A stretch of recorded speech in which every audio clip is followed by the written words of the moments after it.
The Walpole Zoning Board of Appeals. Tonight is Monday, December 21st. It's just after 7 p.m. The first case we have is a continued case from last week, case number 2025, 300 Stone Street. And I want to just ask the applicant, do you foresee this being, we have a busy night tonight. Do you foresee this being short? Do you want to just do an introduction of your presentation, or where are you at in your project? I can go through it, Mr. Chairman. Rob Truax here at GLM Engineering. I'll try and be as brief as I can.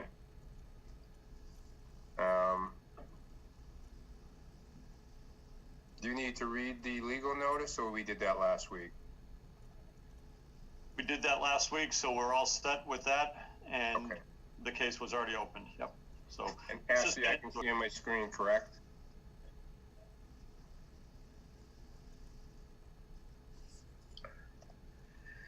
So, okay. So this is an application under Section 11 to work within a flood zone district in the town of Walpole. This is an existing house lot, 27,000 square feet. It's located right across the street from Clark Pond.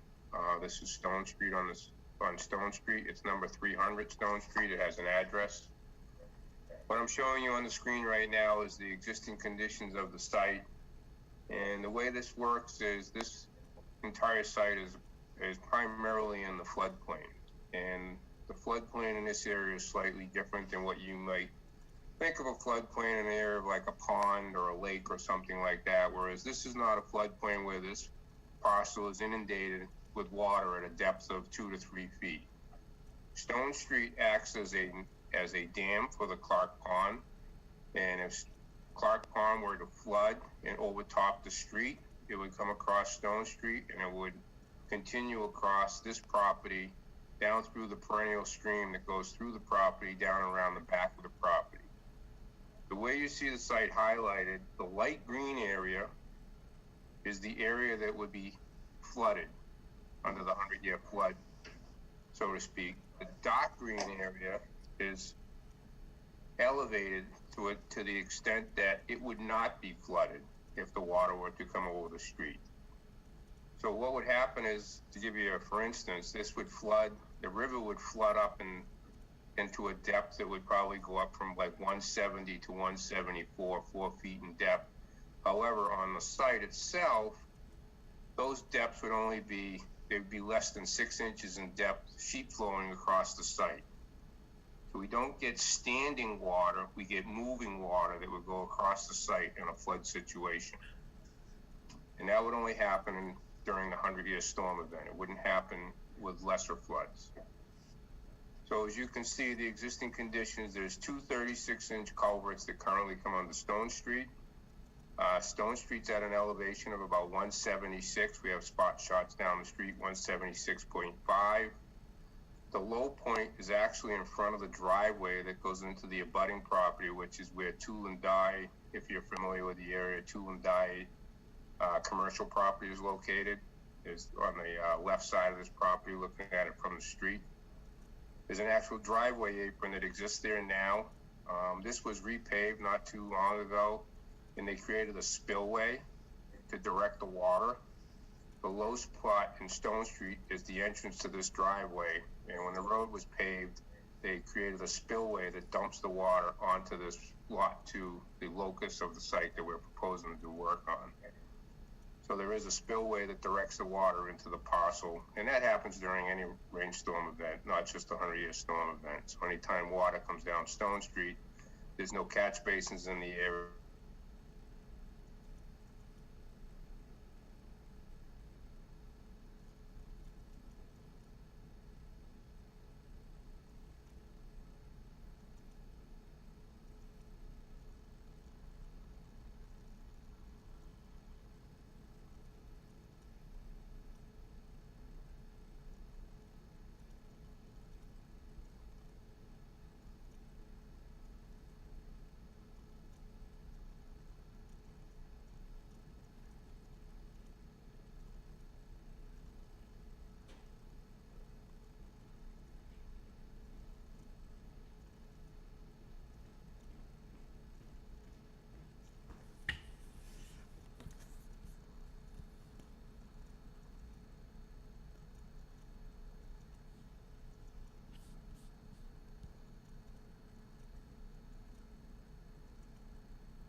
doesn't erode down into the property, and creating a grass swale that directs the water around the house and down to what we're showing as a proposed sediment basin.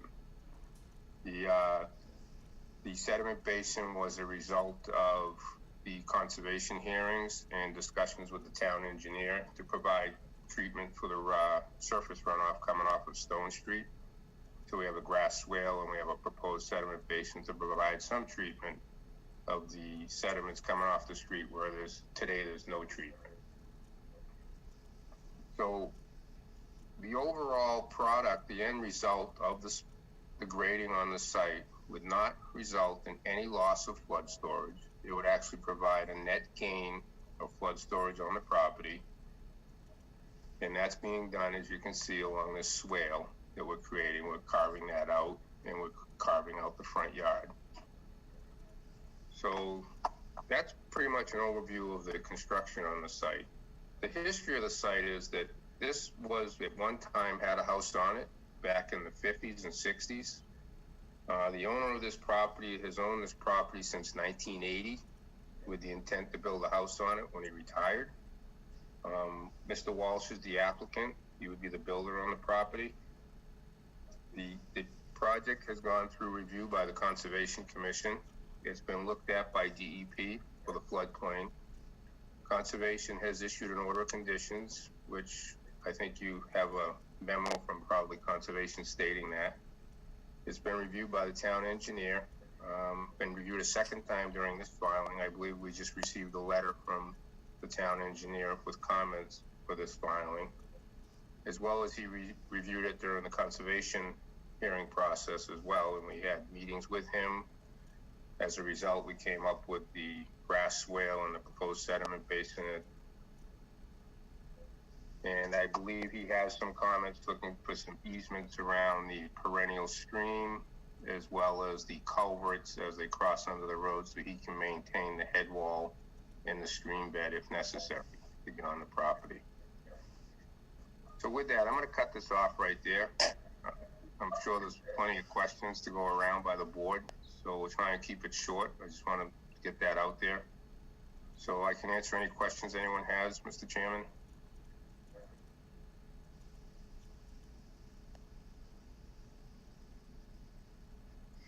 Okay, thank you. I'll open it up to other board members if they have questions. And does anybody have any questions or comments on this? Go ahead, Bob. Go ahead, Bob.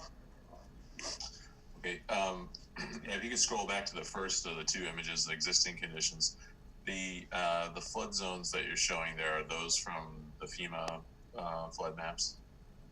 We take those, yes, they are. They're from the FEMA maps, but they're from the flood study itself. So what we do is I can't actually pull it up for you, but we get the profile in the actual study itself that gives the incremental drops in elevation across the property. So on the flood map, all you'd see is a line, showing the perimeter of the floodplain. But we get that from the flood study itself. Okay, but so is there a base flood elevation established for the property as a whole? Okay, there is not one base flood elevation for the property. If you look at the numbers as they go down the property, when you start at Stone Street, the elevation is 176. As soon as you enter onto the property, it drops to 175, and then 174.5, then 174, then 173.5, then 173. And then at the back of the property, it's at 172.5. So it's a profile of the flooding on this property. So this isn't your typical flood zone, like I was trying to explain that earlier, where the water fills up to a certain elevation and stays there. This property is sloping from the street to the stream in the back, and the floodplain is doing the same. It's dropping across the property.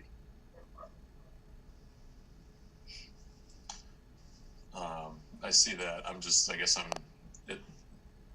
In my mind, I'm thinking if we get water at 176 feet and coming onto the property, even though it starts to flow downhill from there,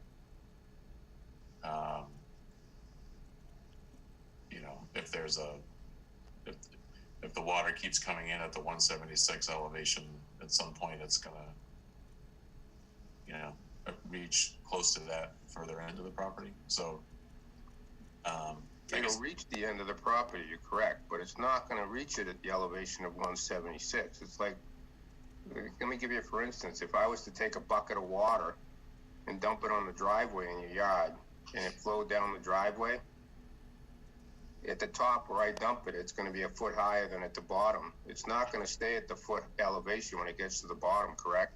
It's gonna like stream flow, sheet flow across the driveway. This is the exact same situation. When this water comes over the street, it's gonna flood, but it's gonna sheet flow across the property. It's not gonna have standing water on the property. Only in the stream bed will the water be at that, will have a depth of water to it. Okay, I guess what I'm asking is one of the requirements is for new residential construction to have the lowest floor, including the basement level, elevated to or above the base flood level for the 100-year flood elevation. Correct. Designated on the firm, and if there isn't a base flood elevation designated on the firm, no, we have the flood elevation on the plan. At the back of the house, it's 173.5. Where the house is proposed, that's the is 173.5, and the cellar floor is at 174, so it's above it. Mr. Chairman, if you will, I think I can kind of bridge the gap here between the understanding of an established zone and what Rob is saying, if I may, Mr. Chairman. Yes, please go ahead. So A zones without an E, without an established zone, and X zones are usually established by study. And what Rob is showing here is what the study established the flood zones to be on this property. So based on the study, then the lowest level of the lowest living level would be placed a foot above that flood elevation. So unlike an AE zone, which establishes a 10-foot or a 12-foot flood elevation, straight A and X zones are based on studies. So I think that's what Rob's trying to say is they've established it through the study on this lot where the flood is and what the flood elevation is. Rather than FEMA saying for this particular lot it's a 10, they've actually established through study what the flood elevation is. Okay, so the 173.5 that you're showing is not the sort of the on the ground condition of the actual grading it after you've constructed the site. That's the elevation of the flood as well. So that's what the study indicates is the base flood elevation then. 173.5 or whatever that is. Oh, let's see if I can. You know, I might have a cross section of this that from the FEMA map that I can show you. I have a lot of data in this file.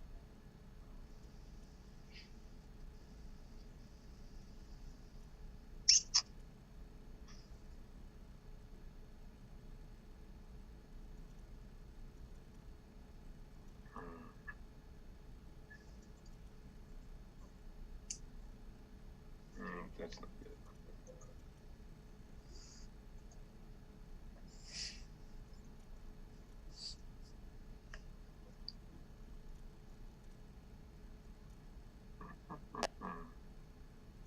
You know, I didn't have it in the file. I had it on a board back when we did in-person presentations.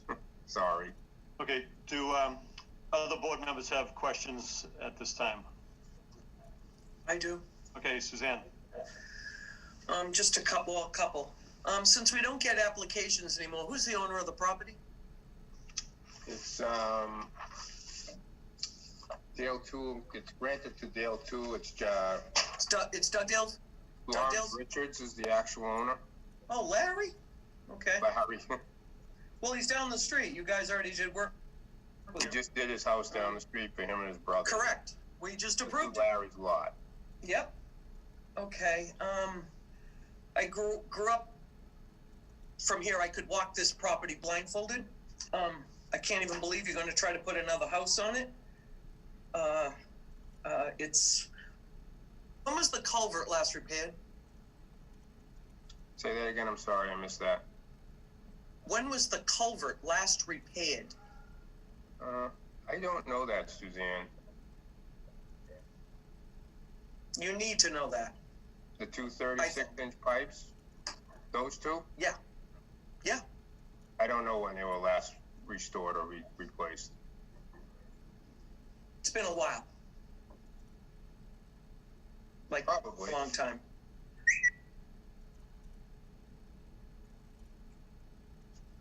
So we don't know how old.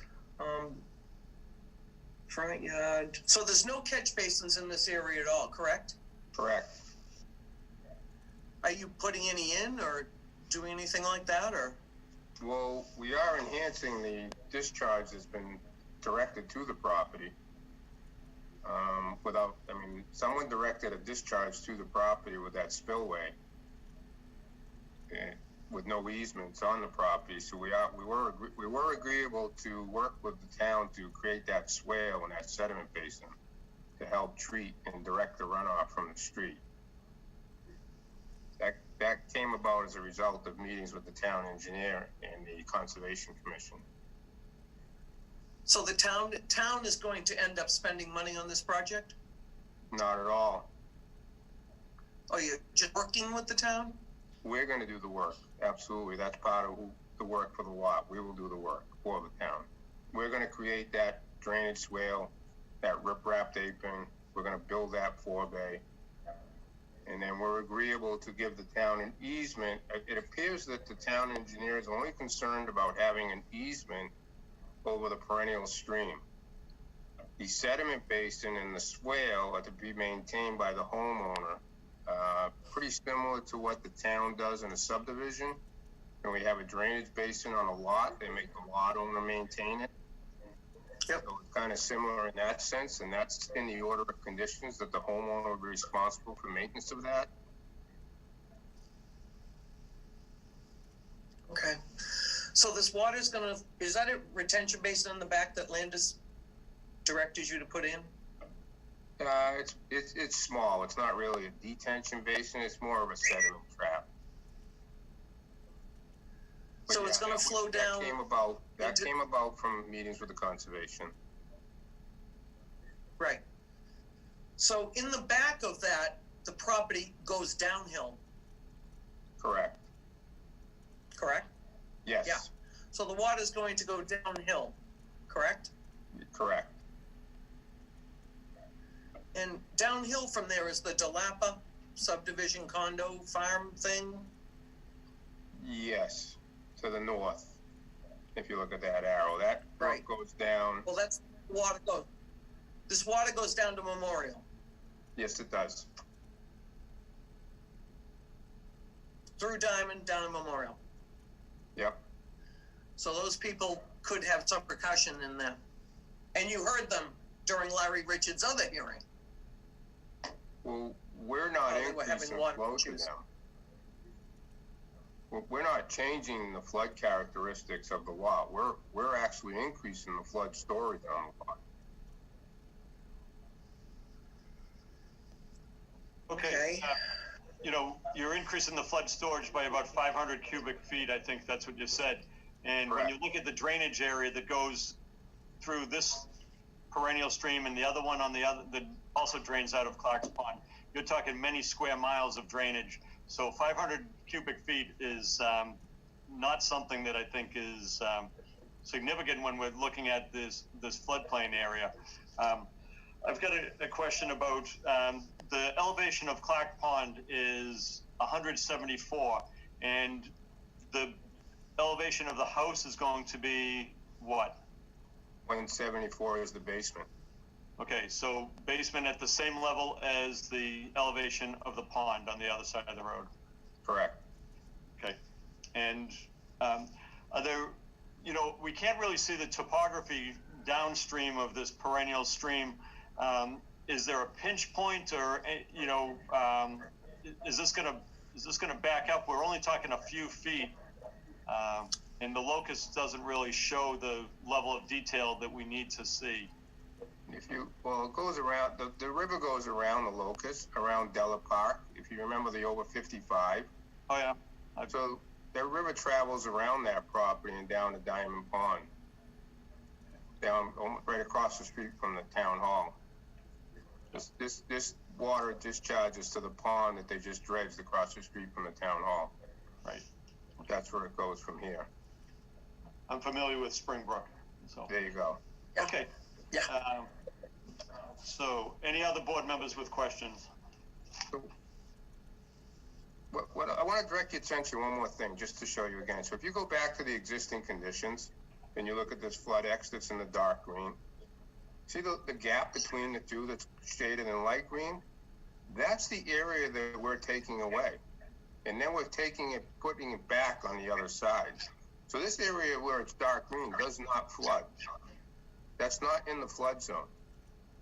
If the water were to come across the street, these areas would remain high and dry, these dark green areas. The water would travel around it.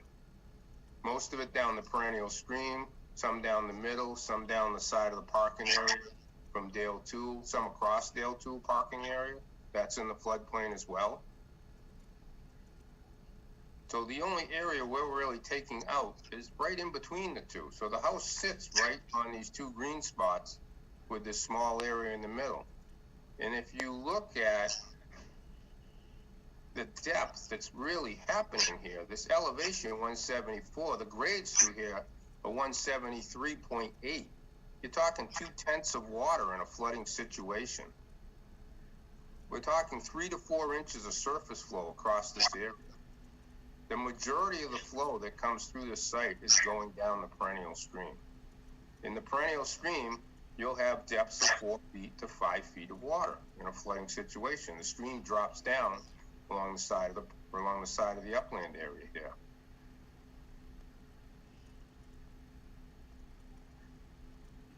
I know it's a little hard to understand, because it's not a typical It's not. flooding situation that you get when you look at a pond and say, hey, that pond's going to flood to elevation 10, and everything around it's going to be level. This doesn't flood in that same manner. It's a different type of flooding you're seeing. It's a profile. It's a slope. It's like I said, it's like pouring water down your driveway. Okay. Sheet flowing across the property. Let's open this up to, unless there's some board members that have questions, let's open it up to neighbors or anybody else that wants to comment on this. Rob, how much of the lot will be cleared? Just the area on the proposed, it's in the light green. So we're very limited to the back right here, the zoning line, and then we're clearing for this drainage swale. You know how many square feet that is approximately? It's less than half the lot. I do know. The road here is 10,000 square feet in total. This is it right here, the breakdown. You got lawn, driveway, and house on the top of the plan. Can I see the elevations of the Stone Street? Can you explain a little bit about the runoff from Stone Street onto the property as well? So Stone Street has a bit berm, and there's no catch basins. There is a catch basin when you go past the entrance to the driveway here for Tool and Die down further, going towards the corner. There are some catch basins in that direction that actually come back and dump into Clark Pond with some piping. But this section of Stone Street, this right in front of this existing driveway to Dale Tool and Die, is actually a little low point in the street. The elevation you can see is 176.3. The entrance at the driveway is 176, and then it follows. There's like the spillway is an actual, spillway that's like a culvert bed that directs the water onto this lot away from the parking lot of the place next door, the Dale Tool and Die. So the water would come down Stone Street and go into this swale and cause flooding on the property. Okay, thank you.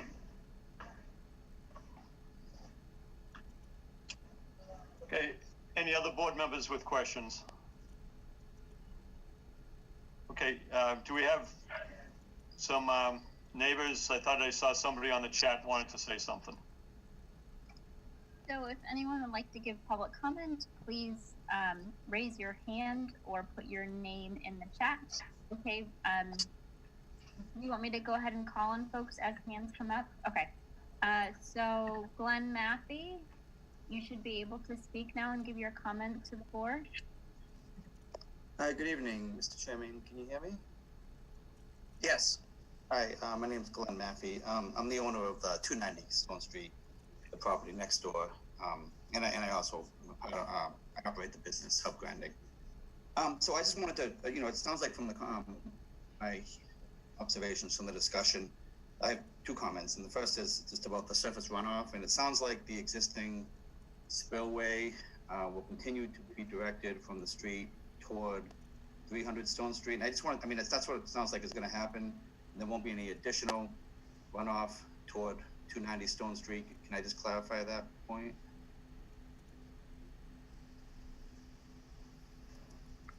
Mr. Maffey, are you in Ronski's house? No, 290 is the business. We're in the light manufacturing zone, closer to the center there. So looking at the map. You're in Dugdale, you mean? Yeah, exactly. Oh, okay. Do you want me to answer that, Mr. Chairman? Yes, would you? Because I'm looking at the map and I have the same question. So we have, at this point in time, we have no intentions to change the spillway that's paved. So what we're going to do is just enhance that and create that riprap spillway off the end of it, and then the grass swale to keep the water from going down the driveway of Dale Tool and Die. We don't have any intentions on, at this point in time, of blocking that, stopping that, or we have an order of conditions that if this is built, that swale will be maintained in perpetuity, and that sediment basin as well, that the homeowner will be required to maintain that in perpetuity.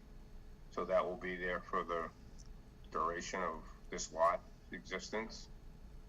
Okay, Rob. Yeah, you made the point, Rob, that we are on a lower level than this lot. So that was just a small concern that I have, and it sounds like from what you're saying that there won't be any additional runoff toward us. It'd be the same or maybe less. Correct. It'd be the same. We're not going to make it less or more. Okay. So I have a question on that, because right now there is lowland on the property line to Mr. Maffey's property, and now it's going to be elevated. That's what you're showing in that, and I wish you kept the colors the same, but you switched the colors. So now it's going to be higher on that property line where before it was lower. So No, we're creating a swale up along his parking lot. So these, you can't, I'm going to actually zoom in some more, if I can. So what's happening, Mr. Chairman, is this right here. So this elevation right here, this 172.5 comes all the way up past the house, all the way up to almost to the end of the riprap. So this is 174 over here on his property. So it's going to go off his pavement and then drop down like 3 feet into the swale we're creating. Because we're going to dig this out. So this gets created. Right now it's about even. Like his parking lot's probably 6 inches higher than our property. But when we're done, it'll be like 2.5 feet higher. So we're going to create a swale down along his parking lot to channel that flow. So we're going to make it a better situation for him that the water can't jump up over onto the pavement. So the colors are deceiving, because now I see that, it looks like that area is being filled. That's why I said I wish that you kept the colors consistent. That happens, but yeah. I can still we can all read the plan, and what we see is that area appears to be being filled.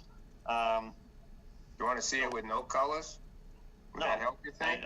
I've got that on the other set of plans, but this, what I'm saying is the first plan shows the high area in dark green. The second side shows the high area in light green. Right. Actually, no, that's not what it's doing.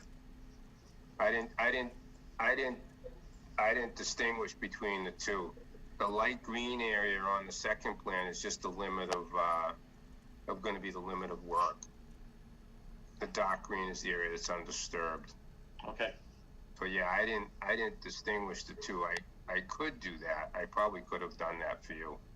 So I could have showed you the flood elevation higher around the house, and you would have saw the swale standing out, I guess. Yeah, I didn't distinguish between the two on the second one. Mr. Chairman, can I make another comment? Sure. Yes, please. And I appreciate your attention to that point. My other comment doesn't have to do with the floodplain district, so I don't know if it's the time to do it or not, but I'll just say it. So we are a company that has a lot of delivery vehicles that come in and out. I think we'll be a good neighbor. We don't make a lot of noise.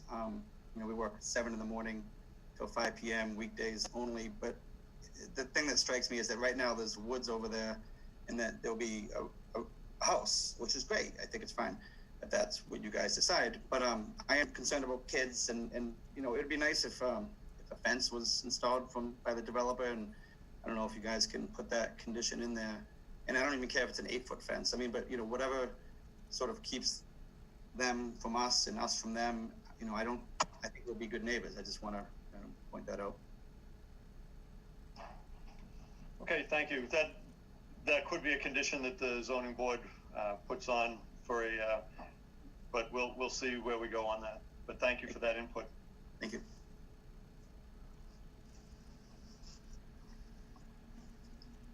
Okay, anybody else to comment on this? I just have a couple of questions. Have we heard from Sewer and Water on this? We recently put in a new sewer and water stub into the property last year before they paved Stone Street. I meant have we heard? Oh, I don't know. We don't need to go before them. Oh. We're not doing a sewer extension or anything. Okay. We're just doing a connection, so we don't need to go before water and sewer. Well, generally we like to hear their opinion. And we had a no-go from the Board of Health. Is that correct? You have a letter from the Board of Health, I believe. Yeah, and the Board of Health was opposed to this building in the floodplain, and right. They gave reasons why. And we do have another hand raised whenever you're ready. Yep, ready for the other person, please. Okay, Matthew Lynch, you should be able to speak now. Yes, can you hear me? Yes, we can hear you, Matthew. Okay, I am actually here for the 50 to 52 Stone Street. Did we move on that topic? That would be a negative. Yeah, okay, I didn't think I raised my hand, Ashley. I apologize. No worries. You'll be ready for when we are. Okay, I don't see, I'm going to lower his hand, and I don't see any other hands raised.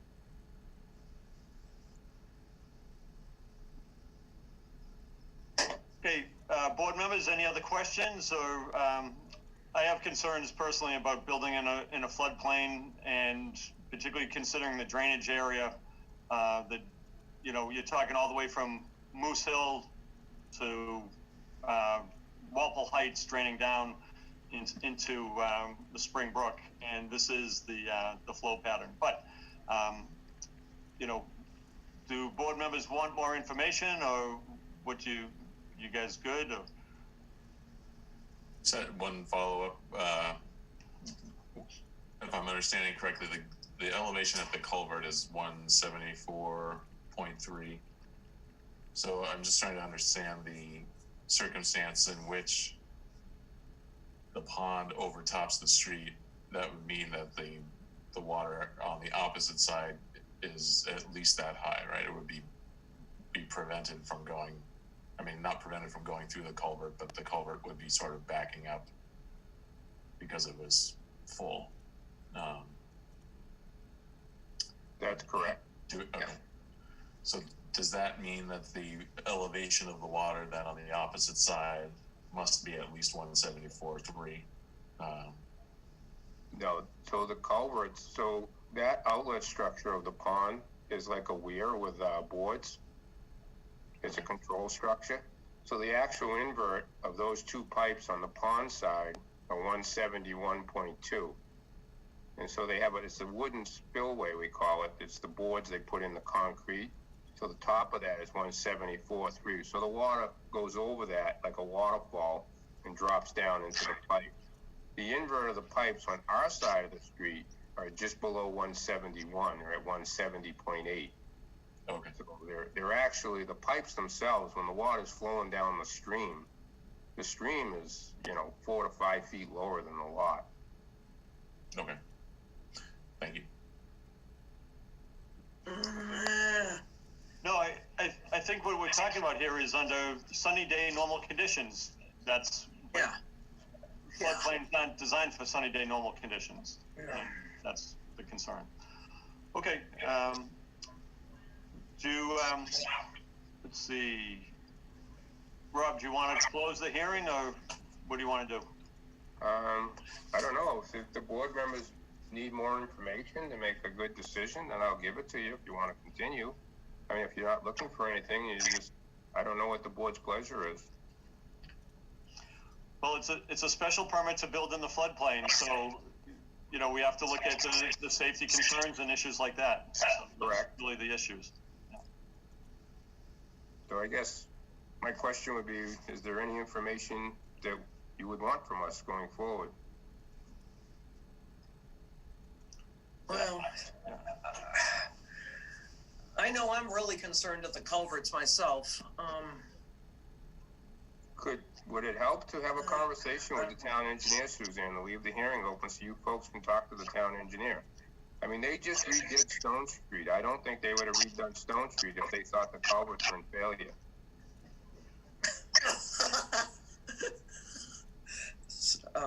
Yeah. I think it would be beneficial to know how old that culvert is and what the likelihood is that of its lifespan. And the other question, when you said that Stone Street was just recently refinished, but you put the water main in for the property at that time? Yeah, the week they were doing it. Who was responsible for refinishing Stone Street at that time? They had just grinded it down. The town was doing it.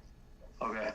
So when we heard they were doing it, because they'd have a 5-year moratorium, that week we pulled John Walsh pulled the permit, Walsh Brothers, to put the sewer stub in.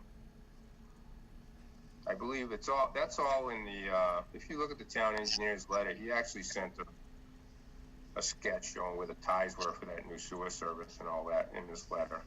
Yeah, he provided 8 points that he was, a lot of them were things that could be resolved, and other concerns that he had, but it was a rather lengthy letter, which we do have and we have reviewed. So, I've got my concerns.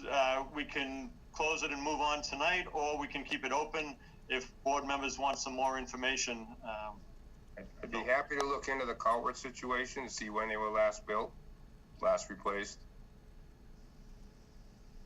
Would it be helpful to ask Carl to come to the next hearing to answer questions that you might have? Al wasn't here when they were last done. Right, but No, but there's going to be record of it when they built it, and I'm sure the engineer. Well, he doesn't. Suzanne, you're the one that raised the question. Do you want more information, or do you feel that you have sufficient information? I can probably just vote. I guess.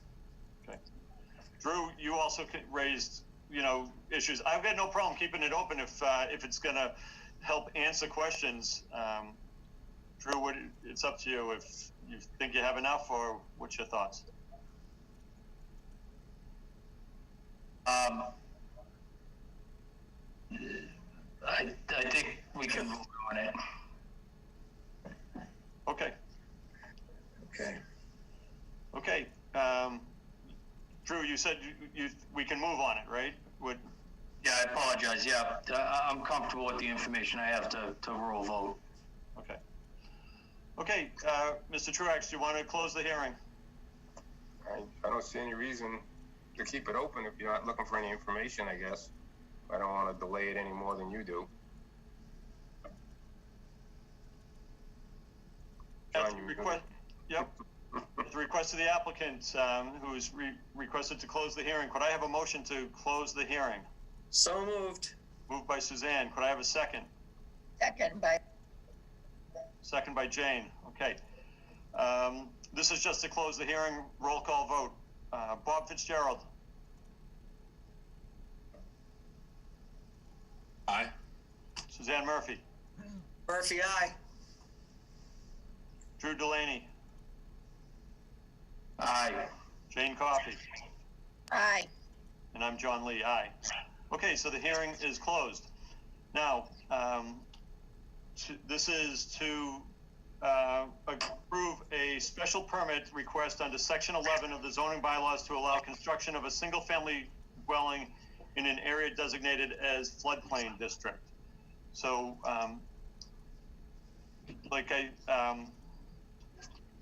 let's see. Well, could I have a motion to that effect, please? So moved.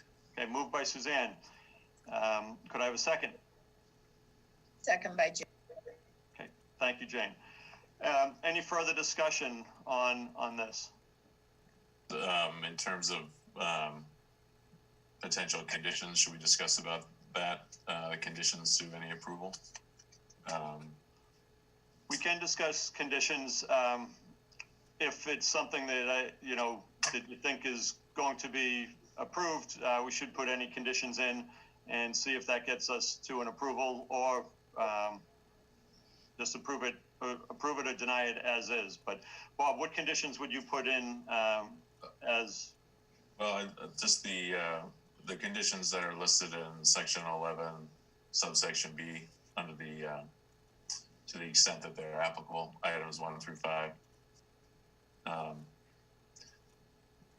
And then in the engineer's letter, there was a request that a foundation drain be required, and that a discharge to daylight somewhere near the end of the proposed grass swale. He also asked for an easement. What I do is I just incorporate everything from the town engineer's letter. Okay. I just wanted to make sure. I'm not sure of other, if there were any other conditions that the board was considering. And the other condition that we would put on would be a 6-foot fence along the property with the limited manufacturing site, at the request of the neighbor, to protect both parties, both the residential and the business there. So, Amy, do you have those conditions?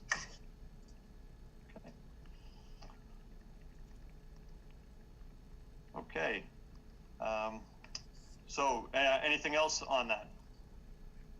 Okay, so we have a motion to approve with conditions, and I know I've got my concerns about construction in a floodplain, and particularly considering the drainage area that we're talking here. So this vote would be to approve the special permit under Section 11 with the conditions outlined. Okay, this has to be a roll call vote. Bob Fitzgerald. Aye.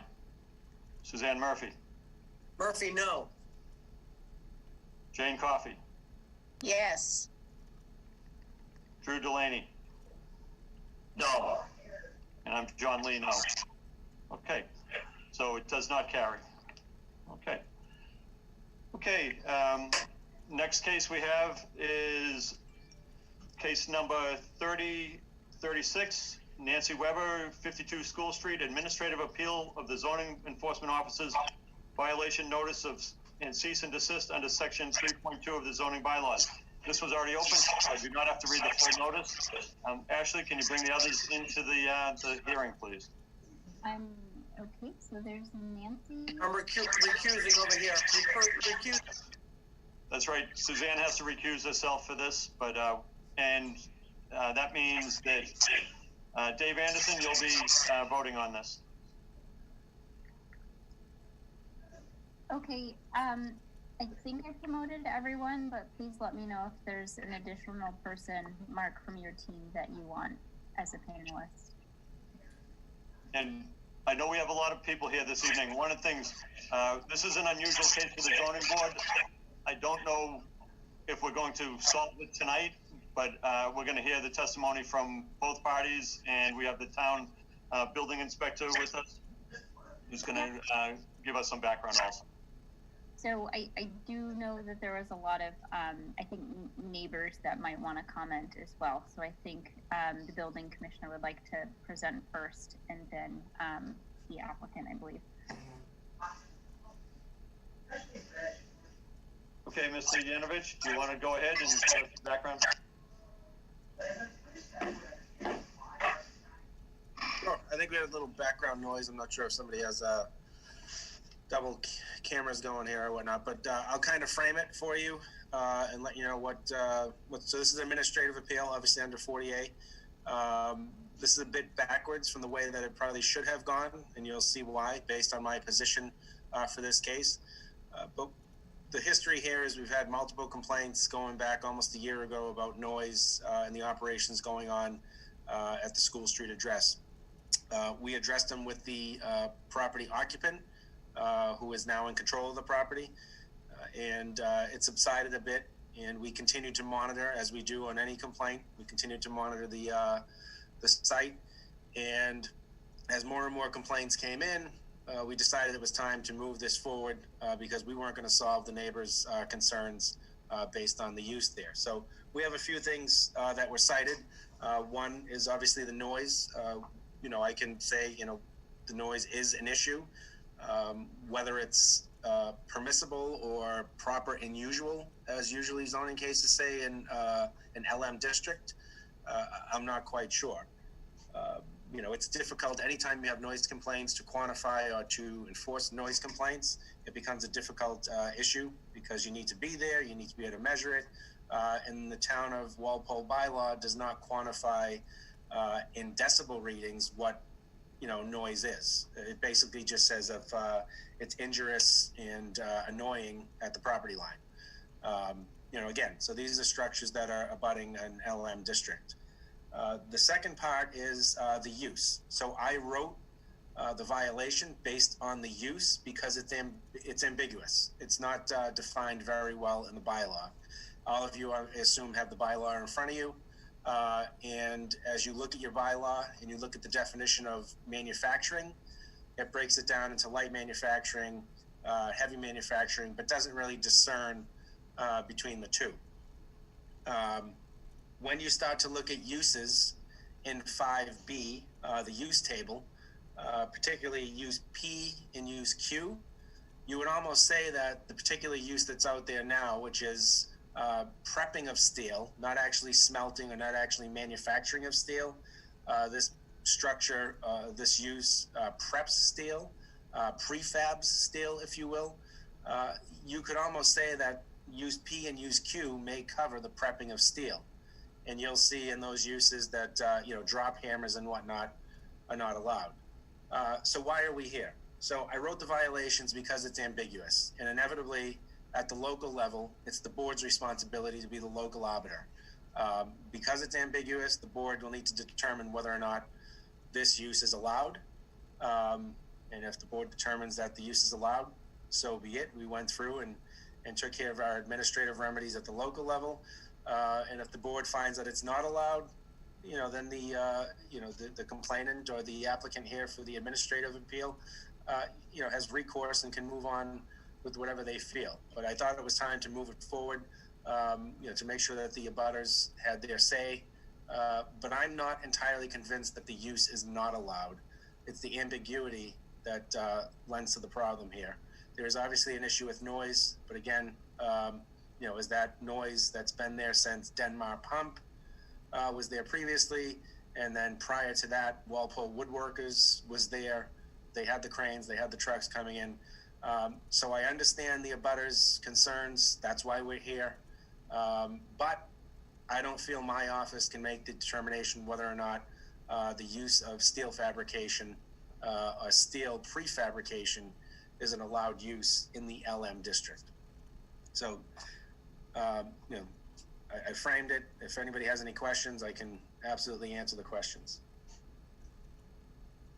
No, I think that's a good introduction and good explanation of how we got to where we are, and the question that we're really trying to answer tonight. And the question we're trying to answer, and correct me if I'm wrong, Mr. Yanovich, is the activity that's taking place at the School Street address allowed in the LM zone? Correct. Okay. And that, of course, is based on our bylaws, which, you know, there's some ambiguity in that. So, okay, thank you for your introduction. What I'd like to, yeah, go ahead, Bob. Just a quick question, and I believe you broke it down into two pieces. One was the noise level, and then the second was the use. Do you see those as two separate things? Even if we conclude that the use is allowed, if we find that the noise is injurious, does that also result in a violation? Oh, that's the, you know, does one beget the other? I think that's the question that you're asking. That lends to the ambiguity as well, is what is allowed, you know, in an LM district that abuts a residential district. You know, how much noise can you make? When light manufacturing is allowed, is that noise then different where it abuts a residential district than if it was an LM district that abutted a full industrial district? You know, again, the bylaw doesn't make a difference, doesn't, I should say, doesn't draw a difference between the both. But, you know, the noise is an issue. I cited them for the noise. The occupants have taken steps to change their hours that tractor trailers are arriving. They've, you know, tried to move some of the operation inside, which doesn't always happen inside. But I think they are two different issues, but the board could decide that they are one and the same, and it's the actual use that's causing the noise. And the fact that the use is not allowed is what, you know, lends to the fact that there's noise that's not proper or usual abutting a residential district. Thank you. Okay. So, George, we do have town council with us. Before we start with the, we're going to start with the property or the business owner's attorney first, but or do you have a recommendation of how we should proceed, George? No, I would, first of all, good evening, Mr. Chair and members of the board. George Pucci from Town Council's office. Good to see you tonight and be with you. No, I would proceed the way you're doing. The building commissioner gave the background of how and why he issued the cease and desist. The property owner has appealed that cease and desist to your board. I would give the owner and or their attorney, you know, or both a chance to make the case in support of why the cease and desist should be overturned. And then I would hear from anyone in opposition in sort of support of the cease and desist order. One thing I would remind you of, I'm sure you already know, is, and I'm glad you appointed the associate member to sit on this. You're a 5-member board, so I just want to frame sort of the burden here. If the board were inclined to uphold the appeal and overturn the cease and desist order, you would need 4 out of 5 to do that. So you do want 5 participating members in this, and again, you would need 4 votes to overturn it. In the event that you didn't get 4 votes to overturn it, that appeal will fail, and you will, in effect, have upheld the cease and desist, even in the absence of an affirmative vote doing that. Okay, thank you for that explanation, and we will, we'll see. I don't even know if we're going to get to a vote tonight, but we'll see. We'll see what's presented. I guess you always do, but I guess I'm imploring everyone to pay hard and close attention, because we need all 5 hands on this one. I gotcha. Okay, thank you, George. Okay, at this point, I'd like to turn it over to the representative of KW Steel. Thank you, Mr. Chairman. Good evening, everybody. My name is Mark Corner. I'm an attorney at Reamer and Bronstein, and I represent KW Steel Structures, LLC. I also represent Nancy Webster, who is the owner of the business. She is identified in the cease and desist order and the violation notice. I just wanted to make sure that you had before you a copy of the letter that I had sent to the board last week. That lays out pretty much what I'm about to say this evening. It lays out with some citations to both the law and to the bylaw. If anybody doesn't have that, I'm happy to make sure it gets directed to you. This is an administrative appeal, as Mr. Yanovich pointed out. It's an appeal from two discrete violations: a violation notice dated September 16, 2020, and a cease and desist order dated October 13, 2020. It's first of all, it's a alleged noise violation, and there's an assertion that my client should cease and desist its operations on the grounds that it's heavy manufacturing of steel in a limited manufacturing district. And there's also an issue regarding a failure to secure a certificate of occupancy, which I don't believe Mr. Yanovich mentioned in his presentation. By way of background, KW performs project-specific steel product fabrication for use in the construction industry. It employs 7 people in the town of Walpole. Conducts business operations since the noise complaint was issued between 7 a.m. and 3:30 p.m. It's located at 5052 School Street, which is in a limited manufacturing district. I heard the word light manufacturing issued, and I'll get to that in a moment. But the definition under the Walpole zoning bylaw is for a limited manufacturing. KW Steel has operated in this location since March of 2019. As Mr. Yanovich pointed out, the previous tenant was Denmark Pump. They were there from what I can see between 2015 and 2017. I'm not specifically familiar with the operations of that business. I believe it did involve metal fabrication, and as Mr. Yanovich pointed out, there were some. They operated some cranes. Those are the same cranes that are here today, and are in operation today. As Mr.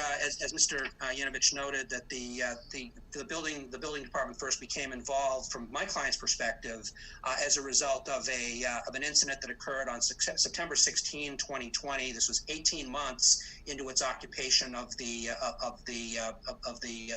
premises. My client has no previous knowledge of any previous noise complaints issued against related to my client, KW Steel. We have no knowledge of anything that was issued before, but to my client's knowledge, there was a single incident, and that's the single incident that's before the board and forms the basis of the noise violation. What happened? This is a single incident. Material, by way of background, material is being loaded onto a trailer, and a safety issue arose. Some bolts on the trailer were identified as being loose. My client couldn't arrange to back the truck back indoors to tighten the bolts. So they did. There was another trailer coming. So then they needed to move fairly quickly. So they tightened approximately 12 bolts on the trailer at about 11:30 a.m. The operation took no more than 45 minutes. That is the single noise complaint that is before the board that brings us here today, and the remedy requested was to cease outdoor steel fabrication and provide a plan for abating excessive noise. And my client responded to that with a letter dated September 21. That's Exhibit A to the letter that I submitted to the board. And as you can see, my client dealt internally with their employees to ask them to be extra vigilant about noise and to check work to make sure that everything was safely fastened before leaving the building. My client moved their start date from 6 a.m. to 7 a.m. and there was a requirement that there be no further outdoor fabrication, and there has been no outdoor fabrication except for that one incident, which really wasn't fabrication. Mr. Yanovich indicated that fabrication doesn't always happen indoors, and that's simply inaccurate. All of my clients' fabrication operations take place indoors. There was no prior or subsequent noise complaint after the one that from the incident on September 16. And as far as I can see, single noise complaint and the associated issues has been abated, and hasn't been repeated. The next thing that comes before the board is the cease and desist letter dated October 13 of 2020. The assertion in the cease and desist order was that my client failed to comply with the previous order, contending that there was no plan for noise abatement. And I would note that I would say that's simply inaccurate. If you look at the September 21 letter, it specifically lays out a plan for addressing noise issues. There was no response from the building department indicating that any of those proposed measures were inadequate in any way, and it speaks for itself that there hasn't been another noise complaint. There's also an issue, and this goes to the primary issue here, that my client was ordered to cease and desist all steel fabrication operations at the premises. The assertion from the building department, this is not a permitted use in the district, and also indicating there was no certificate of occupancy. I thought what Mr. Yanovich had to say about the fact that the bylaws is ambiguous is a pretty telling statement, because it would seem to be a fairly draconian measure for the building department and this to order the cessation of a business operation that employs people in the town of Walpole based on an ambiguous provision of a bylaw. And I think it would be equally draconian for the board to uphold that. Mr. Yanovich indicates in his letter that KW's operation constitute heavy manufacturing as defined in the bylaw. Heavy manufacturing simply is not defined in the bylaw. Manufacturing is defined as including both light and heavy manufacturing, but heavy manufacturing is not defined anywhere. Manufacturing is a use that's permitted in the limited manufacturing district, industrial district, and the highway business district. And the schedule of use that appears at pages 29 and 30 of the bylaw lays out 21 wholesale and industrial use categories. Heavy machinery and metal foundry works, as Mr. Yanovich pointed out, are specifically identified in subparagraph P of section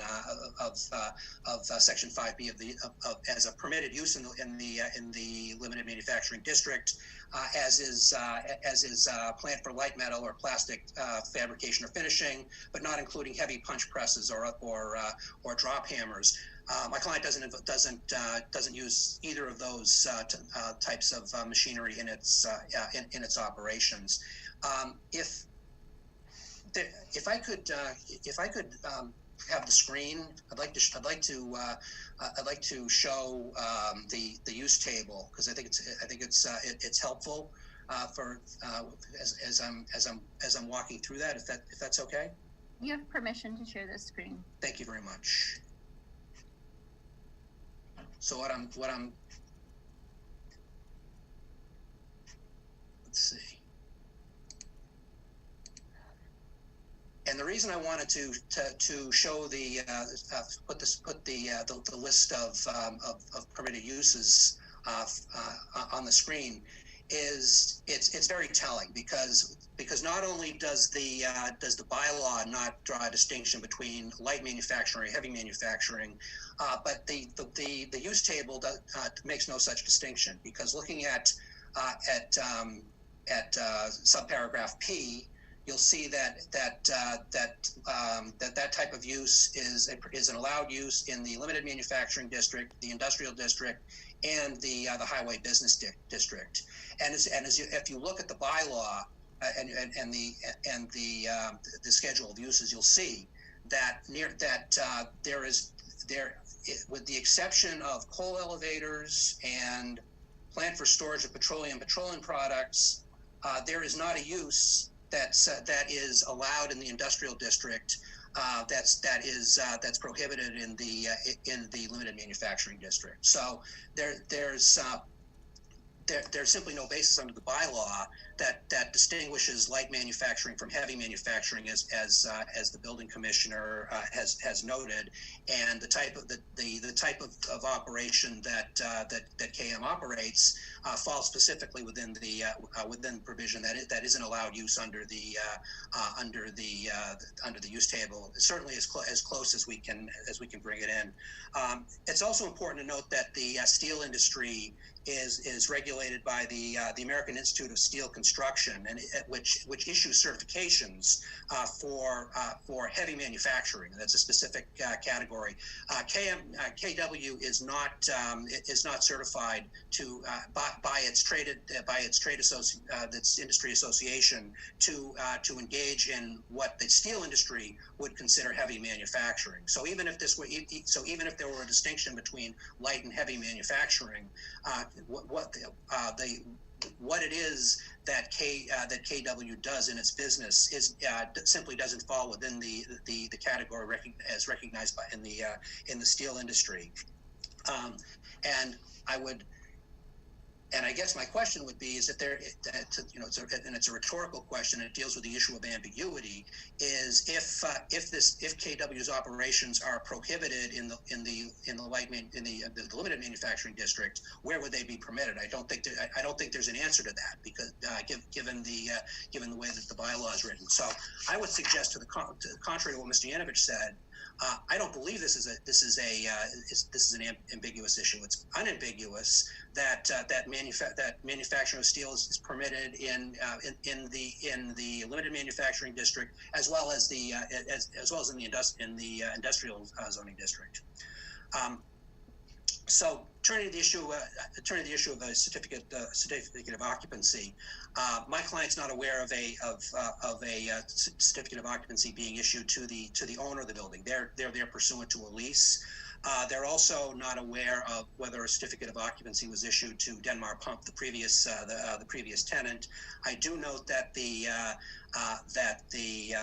under the zoning bylaw, a certificate of occupancy is required in the event of a change of use. And given what I understand to be the case, but I'm not certain of that, that there has been no change of use here going from KW's use from that previously from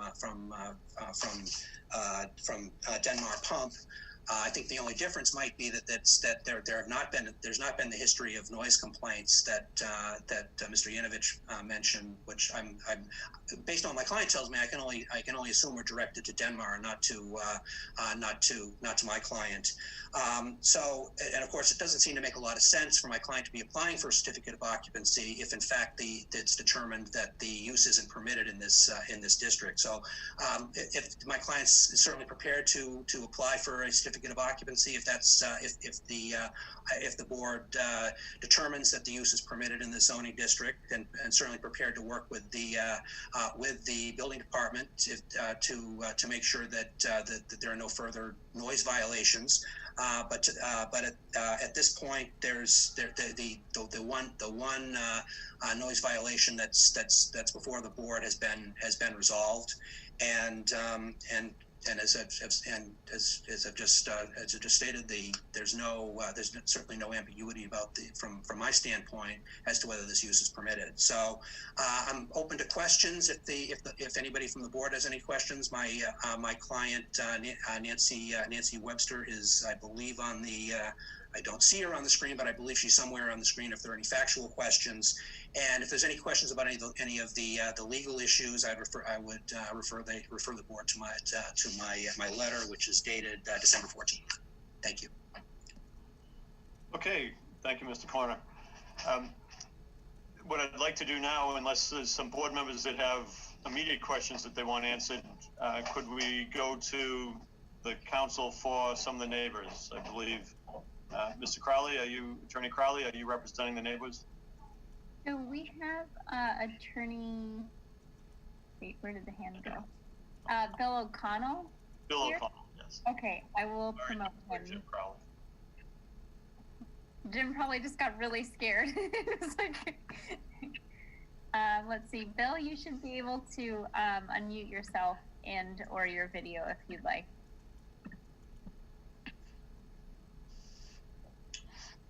Good evening, Mr. Chairman, members of the board. Can you hear me? Yes, we can hear you. Thank you. Again, my name is Bill O'Connell, and I represent Dave and Stephanie Lynch, who were abutters at 12 Hartshorn. Mr. Lynch submitted correspondence for the board's consideration this evening, and he's prepared to testify and summarize some of the points that he made in the correspondence. As part of that correspondence, he referenced specific instances and videos and in a specific time frame and sequence of events for the violations, not only the noise violations, but other violations concerning the operations that have been occurring in the storage area, which abuts Mr. Lynch's property on Hartshorn, as well as the other abutters who I'm sure are going to speak this evening. So again, he submitted videos and plans as part of his correspondence, and I think he's done a great job summarizing it. Very briefly, I would submit that as town council had summarized the procedural aspects earlier, this is a case Mr. Lynch would request that you respectfully uphold Building Inspector Yanovich's cease and desist order, as well as the noise violation. And we would submit that there's plenty of evidence in order to support the violations that have occurred at the property. Specifically, I point to the board's, to the bylaws, which in the limited manufacturing district definition in section B4, which describes the purpose of the LM district as an area for low density, wholesale, and unobtrusive manufacturing uses. And again, I'm going to let Mr. Lynch speak if the board would hear him. He's a mechanical engineer. He's very adept at describing some of the uses that have been occurring and distinguishing those uses, as well as distinguishing the prior uses. He has a keen sense of the history of the ongoing operations and prior owners and occupants at the premises, so he can really make that distinction. But I would submit that there's no ambiguity with respect to the uses. The uses are not allowed. Again, I'm going to start with just the general spirit and intent of the bylaw in an LM zone. These residents on Hartshorn, they directly abut the rear of the property. They can tell you what's been happening. It's been going on for a year, or more than a year, since March of 2019. I think it's telling that the applicant never obtained an occupancy permit. So I think that says a lot. And I would, again, ask that you uphold Building Commissioner's cease and desist order. The use is not allowed with respect to the uses in 5P and 5Q. None of the uses that are occurring, again, which we would submit are heavy manufacturing and steel fabrication, are not included in those specific use tables in 5P or 5Q. I think it's pretty clear that the words can be interpreted according to the common improved usage of the language. Again, the noise violation, the original violation from Building Commissioner Yanovich referenced a noise violation, but if you go to the section of the bylaw which references the noise violation, it gets into noxious usage, obtrusive uses, safety, and I would submit that the uses that have been occurring here, again, which include welding, paint fumes, If you look to the applicant's website, you'll see that they're engaged in steel manufacturing for bridges, rail stations, marine fabrications, which are very different than the uses that occurred by the prior occupants. So again, I'm gonna, if the board would allow, I'm gonna have Mr. Lynch, again, who's a mechanical engineer, try to summarize what's been going on at the property. This is not ambiguous. It's pretty obvious what's been going on. This is not an industrial zone. This is a limited manufacturing zone that abuts a residential neighborhood, and their health, safety, and welfare is being affected. So, Mr. Chairman, if you would kindly allow Mr. Lynch a few minutes to speak, to summarize his correspondence, we'd greatly appreciate it. Thank you. Okay, thank you, Mr. O'Connell. Yes, Mr. Lynch, go ahead, please.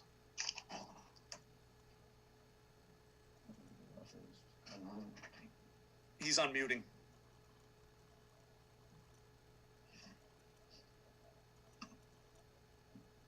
Are you there? Can you hear me? We can hear you. Oh, Mr. Chairman and board members, thank you for hearing us tonight. As far as the noise, I'd just like to start at the beginning. On day one, when they moved in, I was startled out of bed at 5 a.m. with loud banging noises, trucks moving around the property, sounded like a bomb went off. At that time, I thought my only recourse for getting any action on this was to call the police department and file a complaint, which I did. After making that call, I called Nancy Webster. There was no answer. I left her a message asking for a return call to discuss the excessive loud noise in the early starting time. And I explained to her that they were being very inconsiderate and the neighbors would not put up with it if it continued. And I never received a call. Over the course of the next several months, I filed additional complaints, probably a dozen, with the police, with the early start time and the noise levels.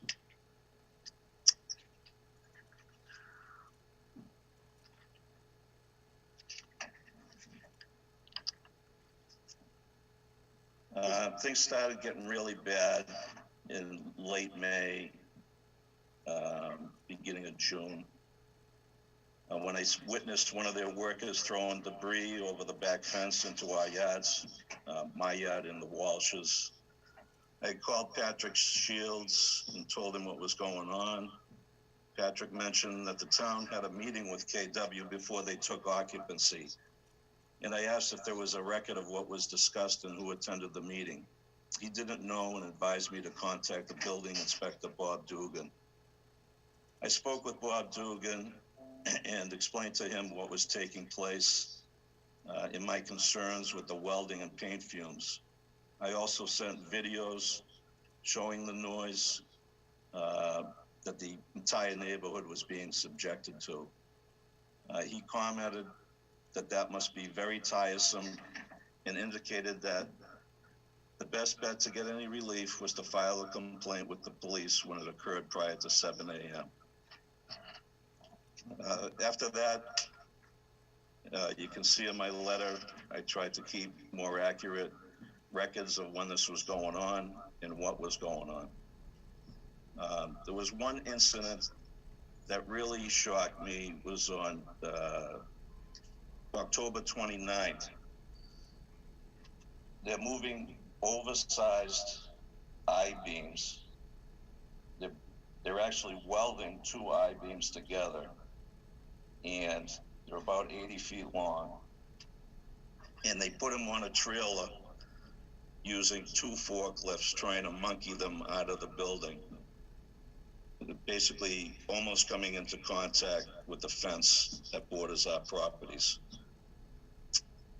At that time, when they were moving the load around the building, the I-beam pierced the fence behind the Maffey's house. It was lucky none of the neighborhood kids were playing in that area, someone could have got seriously injured or worse. The other incident, more recent,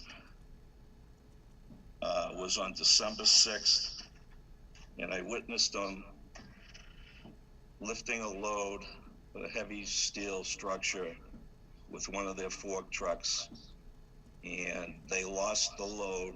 The load slid off the fork truck and crashed onto the bed of the trailer, right at the fence at my property line. Again, luckily, nobody got injured, and the structure didn't come over the fence into my property. As far as prior uses of the building, Ingersoll Dresser Pump operated out of there as a regional pump repair facility. It was used as a machine shop for the repair and reconditioning of pumps. They would take customers' pumps, existing pumps, tear them down, do a condition assessment, and then replace the parts that needed to be replaced, and would ship it out.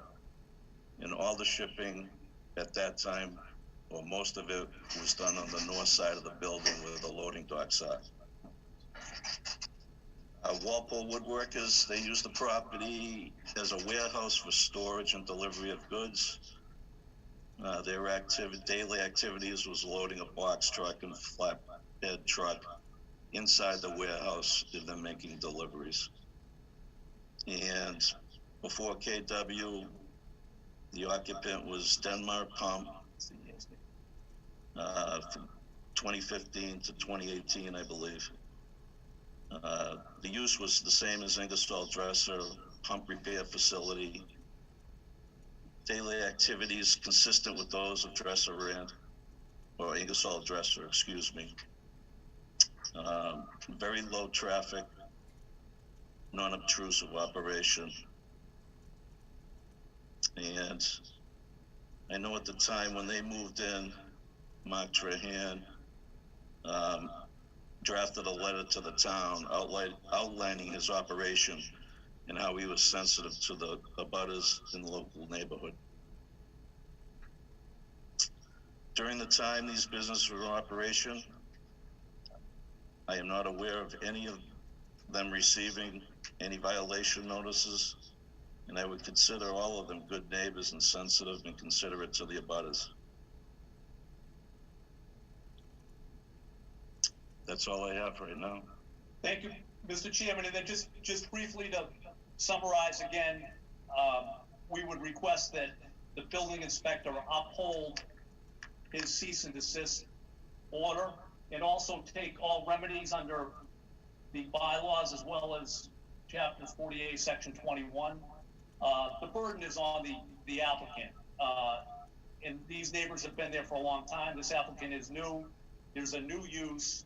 I would also ask that the board look at the issues of buffers and potential site plans, because there's a storage area that abuts the neighbors in the rear that we would submit is operating within the 40-foot setback. And for those reasons, again, we would ask that you uphold Mr. Yanovich's cease and desist letter. The burden is on the applicant, not on the neighbors. The neighbors are trying to live in a safe, non-dangerous, non-obnoxious, non-offensive neighborhood. And as a result of the applicant's operations, which again is different than what was there previously, Mr. Lynch had summarized those uses are different. So the burden is on the applicant to prove, again, the use is not allowed. It's not a specifically allowed use. It's not ambiguous. I would respectfully disagree with the building inspector. And again, no occupancy permit. I would ask that you, again, assist and consider the neighbors' arguments and Mr. Lynch's arguments. Thank you. My videos, Bill. My videos. And again, if you could look at the videos, that would be great. We have, the videos were sent to all the zoning board members in advance, and I know I reviewed them, and I'm sure many of the other zoning board members were able to view those also. Thank you, Mr. Chairman. Okay, are there other people that want to comment on this? And please identify yourself for the record. Okay, so we have a few hands. Kathy and Tom, oh, the last name's cut off. Kathy and Tom, are you there? I can't see your last name. Yes. Okay, you should be able to, we can hear you now. All right, I'm Kathy Kavlich, and my husband Tom is with me, and we live at 11 Hartshorn Road, which is across the street from the Lynches and the Matthews and the Walshes. So we have Hartshorn Road between us. I did send a letter to Michael, just an email at the end of October, just to express our concerns along with the neighbors, because we too have heard at multiple times the loud noises of metal banging. It would sound like beams or dumpsters were being dropped from a distance, that loud noise repeatedly. So the first couple of times I heard it was at 5 or 6 in the morning. And there have been many other times, particularly in the nicer weather, because our windows are all open. And as I said, we live that much farther away. But just to give you a couple of anecdotal examples, our granddaughter, who's 2.5, was here for the day. Repeatedly during the day, she kept saying, "What that noise? What that noise?" Because there was the continual sound, not 24/7, but repeatedly through the day, not once. Our daughters also were here this fall working remotely for 5 weeks, and they commented several times, "Wow, it's a good thing we don't have a conference call right now, because it would be hugely disruptive." And they didn't at that time, but they could have. We've lived here for 34 years, and there's always been, for the most part, manufacturing, as Dave Lynch told you, he told you who was there, ongoing the whole time. We've never expressed a complaint, and we've never heard a concern, and we've never had concerns about the use of what was going on in the building. These aren't normal noises. They're very loud noises of metal scraping, dropping, banging, and they are disrupting. And our living area is mostly on the back of our home, and we can hear it. I hate to think of what it's like to live across the street and be a direct abutter. And, as far as addressing what Mark Corner had to say about the town bylaws and them not being specific, I understand what he's saying, but it very specifically does say that limited manufacturing is for low density wholesale or unobtrusive manufacturing. And if you look at what obtrusive or unobtrusive means, it doesn't attract attention or make, it doesn't attract attention or be disruptive. And certainly what's been going on and what we've had to listen to is attracting attention, and it's very conspicuous, and it's disturbing. So I just wanted to add ours, because we're not direct abutters. I'm sure you'll hear from other people across the street too, but to just let you know how ongoing it has been. It is not a single incident, and to let you know just how concerned we are. We've not made a complaint in 34 years. We haven't had the need to. So it's a serious matter, and this is a residential neighborhood. And yes, there is some limited manufacturing in it, but it is a mostly residential neighborhood. And people have homes. They need to be able to be in their homes and be at peace and have some time, have the ability to be in their own home without getting so stressed out because of the amount of noise and disruption that is going on.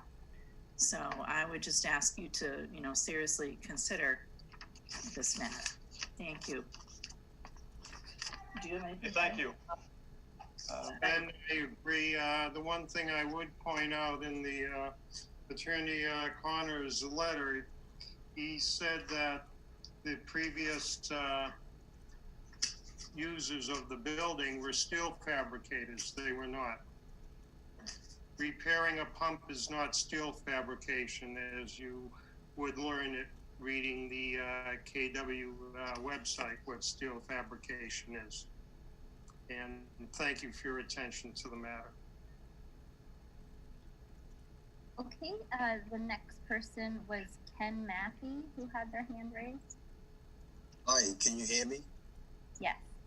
Okay, good. My name is Ken Maffey. I'm here with my wife, Ann. And I'd like to just echo, first of all, what the two neighbors have said before me, and I'll be brief. We've lived here for over 50 years, and we've experienced a number of renters in that location, and this is the first time we've had to complain about any noise. They have flatbed trucks backing up with steel girders or I-beams on them, and the backup warning signal on the bed blaring. Even though this happens after 7 a.m. in the morning, that's still too early. That's pretty much what I want to say. Thank you. Okay, thank you for your comments.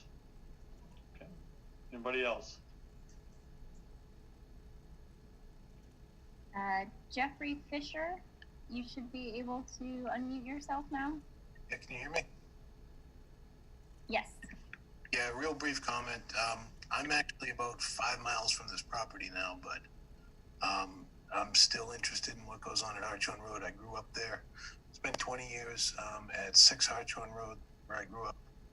And when I moved back to Walpole, I purchased the property next to Ken and Ann at 8 Hartshorn Road. I was there for about 5 years. No longer there anymore, but to echo what Dave said, and the Keflages and Maffeys as well, is we've always had great tenants at, the Ingersoll Dresser property. They rebuilt pumps. I had an uncle that worked there. They've always been great tenants with their big Walpole woodworkers, Denmark Pump, Ingersoll Dresser, Ingersoll Rand. And,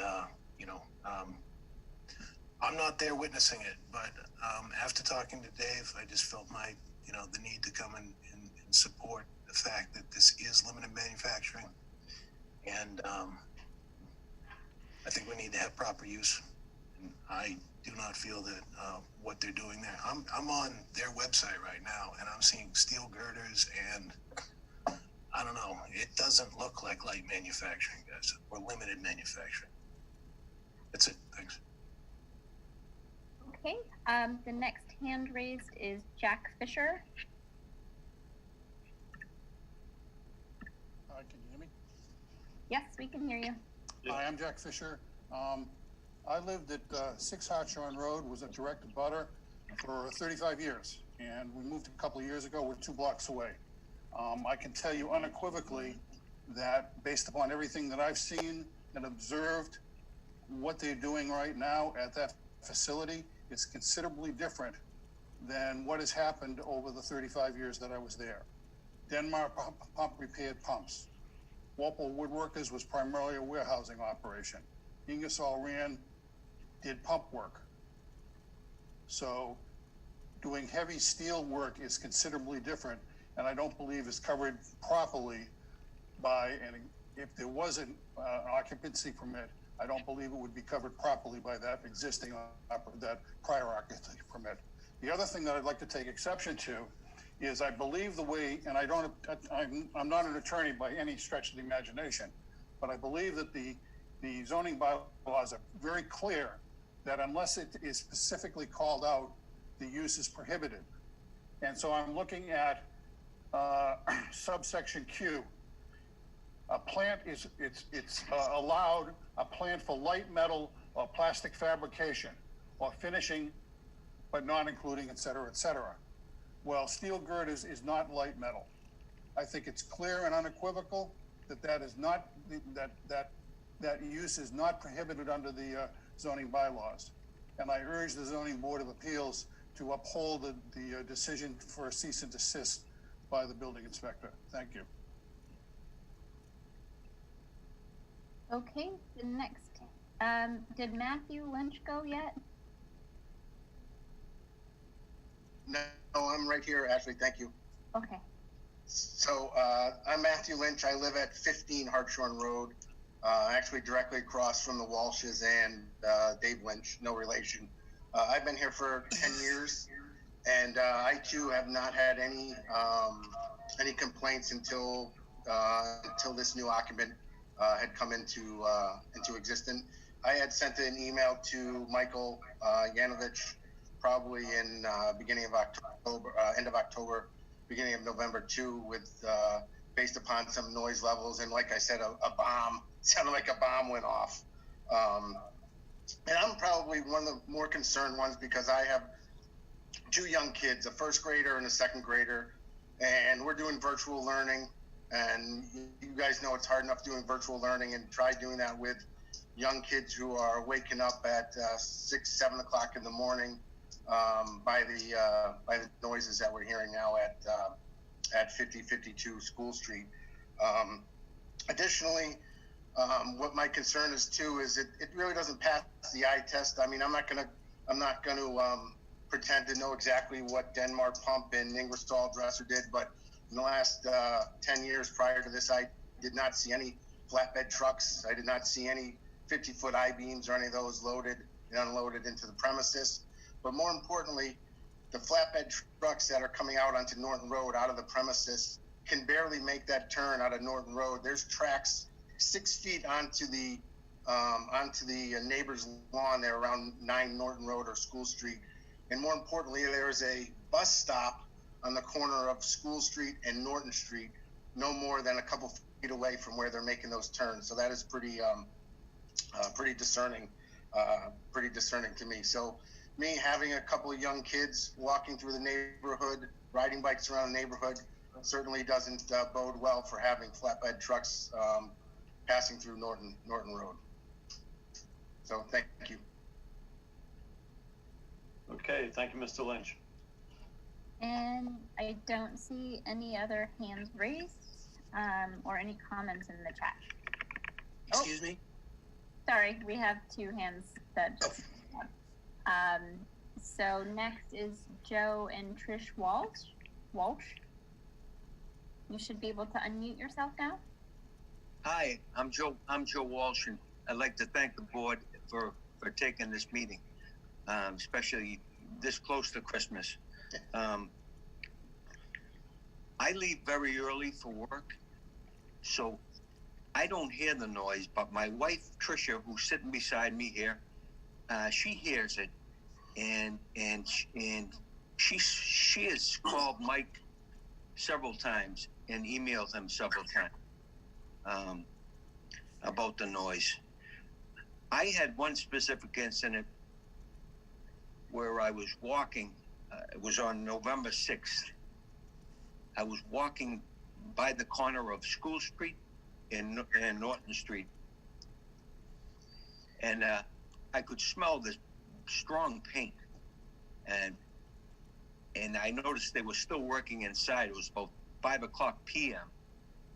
dark, and passing by the windows on School Street, I noticed a man inside, a person inside, painting steel, and he had on like a hazmat suit with a full hood,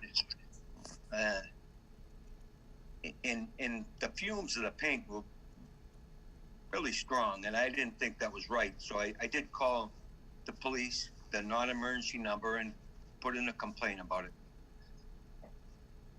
because I didn't think that was right. But And I just wanted to add to, this is his wife, Patricia. I work out of the house full time. We've worked here, I've lived here for 26 years. And like Kathy was saying, you know, the noises, you know, like dumpsters falling. I can only describe it as almost like being down on a shipyard. And I also have older daughters that did come here for, a week or two to work remotely. And they said, would be like, Mom, it's really changed here. It's so loud. Like, what's going on back there? And it's just numerous occasions. And just the things that Dave Lynch pointed out about the danger if, kids were ever out in the backyard or waiting at a bus stop. It's just, I don't know, it's very concerning. And it's all the different points the neighbors have been bringing up. Working out of the house full time, it's just, in 26 years, it has no comparison to anything that has ever been occupants have been there. Thank you. I just wanted to voice my opinion. Thank you. Okay, thank you. Okay, and next we have Denise Breton. Denise, you should be able to unmute yourself now.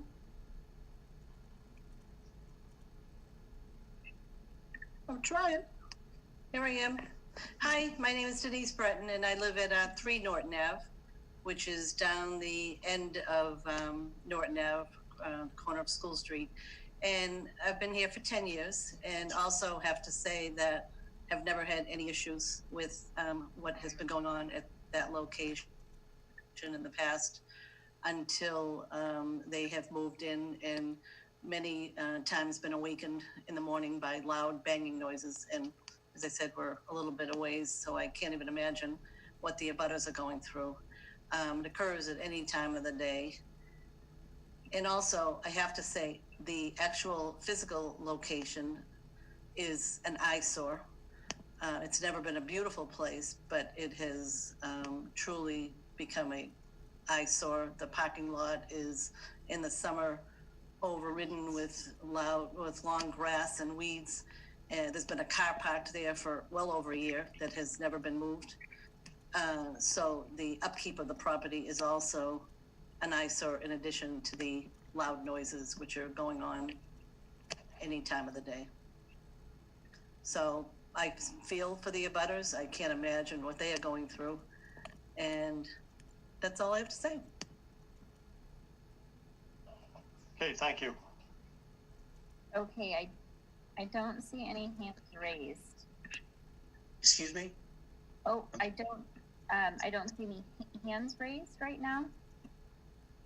Actually, my Harry Webster, who is the general manager of KW, would like to respond to some of the allegations, some of the assertions that have been made tonight. I understand there were some written materials and some videos submitted to the board, which I haven't seen, so we're not in a position to respond to them. But if you could recognize Harry to respond to some of these assertions, that'd be appreciated. Is Harry a call-in member by chance? So no one's raising their hand. So I don't see a Harry. I'm checking with him. He's. Harry. You just call and tell him to come on. You haven't eaten yet. I know.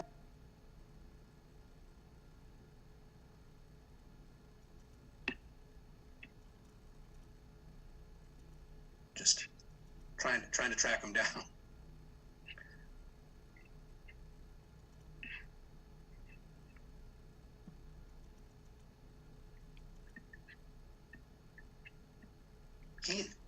He's identified as I think he's identified as a phone number. Okay, is he the 603 number? It's a 603781. Oh, there he is. Okay. Is that Harry? Yes. Okay. Harry, you should be able to unmute yourself, or actually I can unmute you since you're on a phone. I think. There you go. We should be able to hear you. There we go. Thank you very much. Chairman and board, I appreciate you taking the time to listen to me. First of all, I do apologize to all the abutters and the noise. When all the noise complaints become really aware to us, we have tried to be good neighbors. We did make an adjustment to our start time from 6 to 7 a.m. in the morning. We've made every effort to keep the back door closed to try and minimize the noise to the neighbors. But the way the building is set up, just so everybody is aware, on the north side is a large parking lot, which we do not use. There is a car that's been sitting out there since we've been there. I don't know who the car belongs to. It does not belong to us.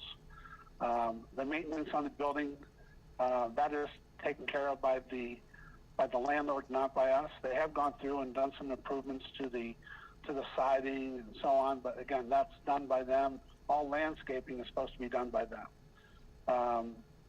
On the what would be the east side of the building is a storage yard, which is what abuts the neighbors on Hartshorn.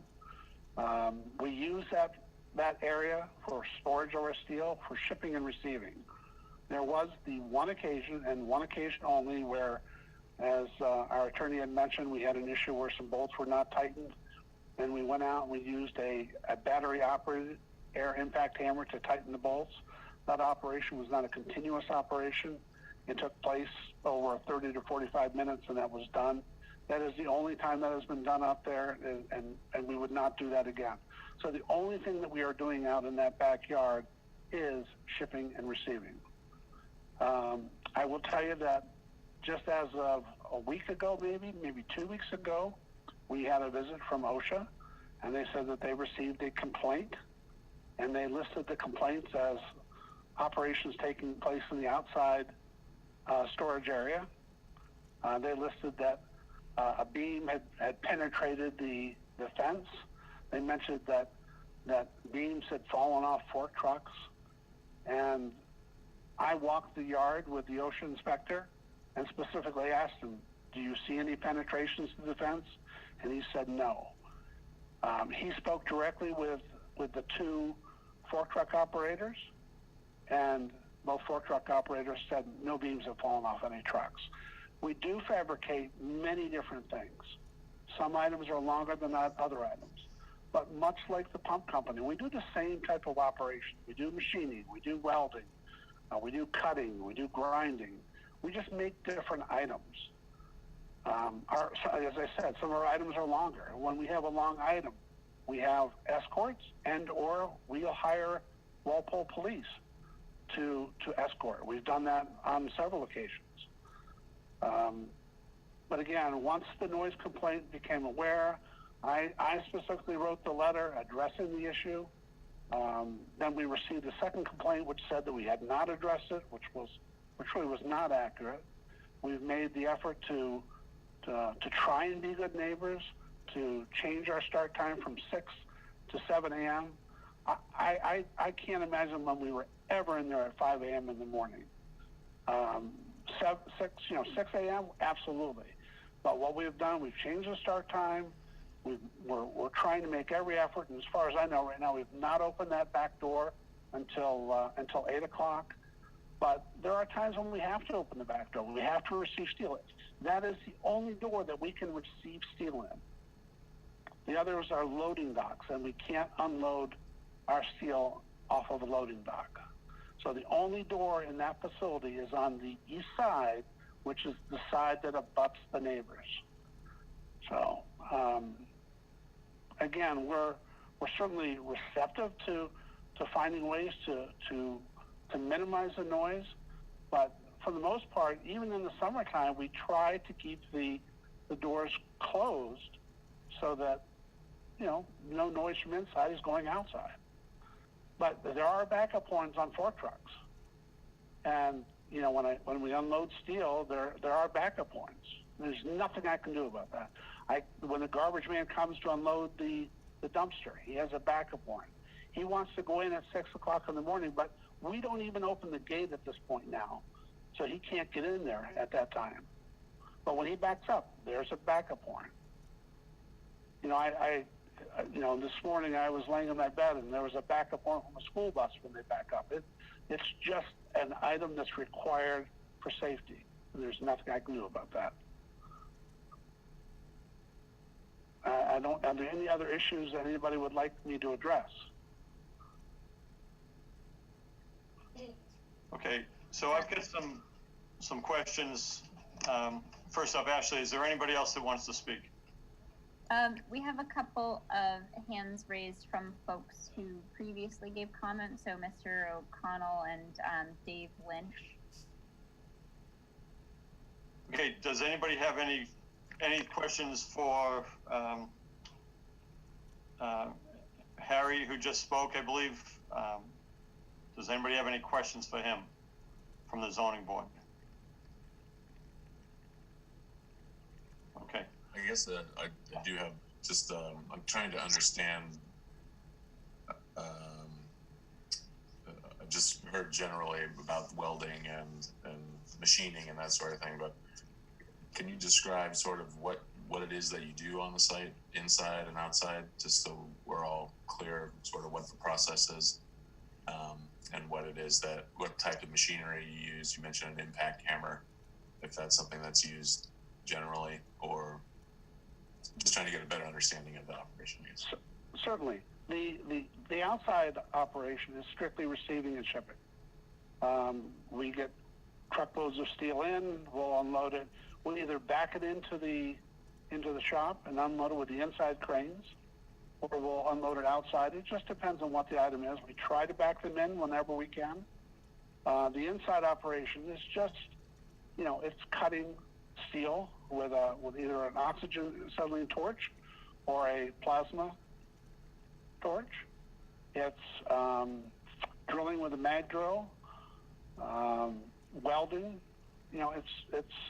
It's the same. Many of the items we try to bring in process to minimize some of the operations in the shop.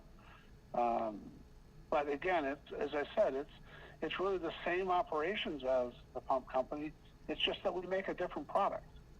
Some of the items we do are called piles, and it's what they build buildings on top of. And we do them for buildings in Boston. We do them for some in Connecticut. As I said, when those items, if they're over length, there'll be an escort for the truck, and there'll be, if they're really long, they'll have a police escort, which we would hire from Walpole.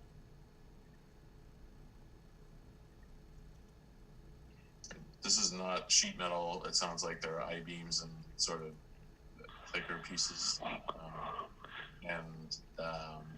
Do you make anything other than the piles that you mentioned? We do. And again, to put things in perspective, I mean, the piles that we're talking about are called 14-inch beams. They're called W14s. And so that's a 14-inch deep beam. But, in the bigger manufacturing of bridge girders, the bridge girders can be 8, 10 feet, 12 foot deep. We're not in that business. We're not equipped to do that. We don't have the equipment to handle it. We strictly use the existing cranes that were in the facility. No more, we haven't added anything to the building. But we build, to give you an idea, we worked on the, I'm trying to think what the name of the building was now, where the Celtics play. When they put the building up on top of that, we did some of the structural steel on that building. Mainly the items for safety. They're brackets that hold on nets, and we do a lot of work with a large erector in Boston. We do work for in downtown Boston, some marine work.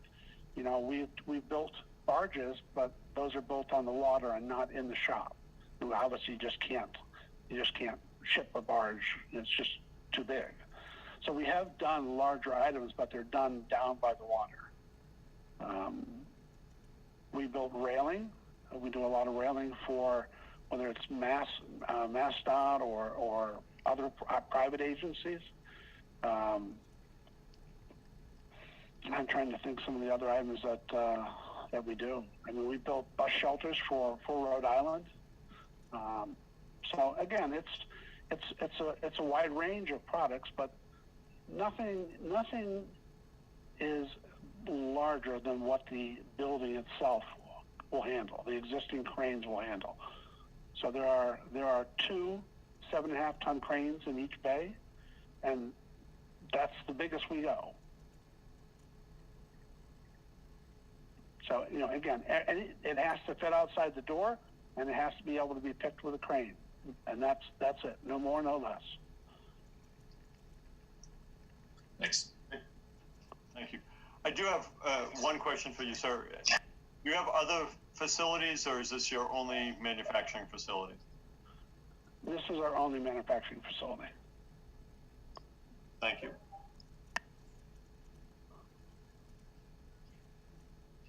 The employees you have wear hearing protection while they're working indoors? We do, yes. Is there a reason that they do that? Does it exceed a certain decibel while they're working in there? I think the steel manufacturing business is something that if that's the norm. You wear that. You wear eye protection. When you work under a crane, you wear a hard hat. It's just standard safety PPE that you wear. Have you ever monitored the exposure from your property of the decibels? From inside or outside? First of all, I have not done either, but I wasn't sure if you were referring to what it is on the outside or on the inside. Both. I've not done either. I certainly could, but I have not done either. I can tell you that if an employee has a grinder, that is an isolated loud noise, no question about it. But that takes place inside with the doors closed. Well, as a clarification, because you said earlier that it wasn't a continuous noise for 45 minutes, when you refer to OSHA's 1926.52, letter C, anything with a maximum interval of 1 second is considered continuous. So I guess I'm wondering how many other opportunities have arose that exceed or are less than 45 minutes outside of the building with noise levels exceeding 85 or 90 decibels? Well, again, there's a few operations that are going to generate the noise. One would be grinding. One would be what's called air arcing. And air arcing is a process where you're trying to make a full penetration weld and you're cleaning out one side and then re-welding it. Again, it can be a noisy operation.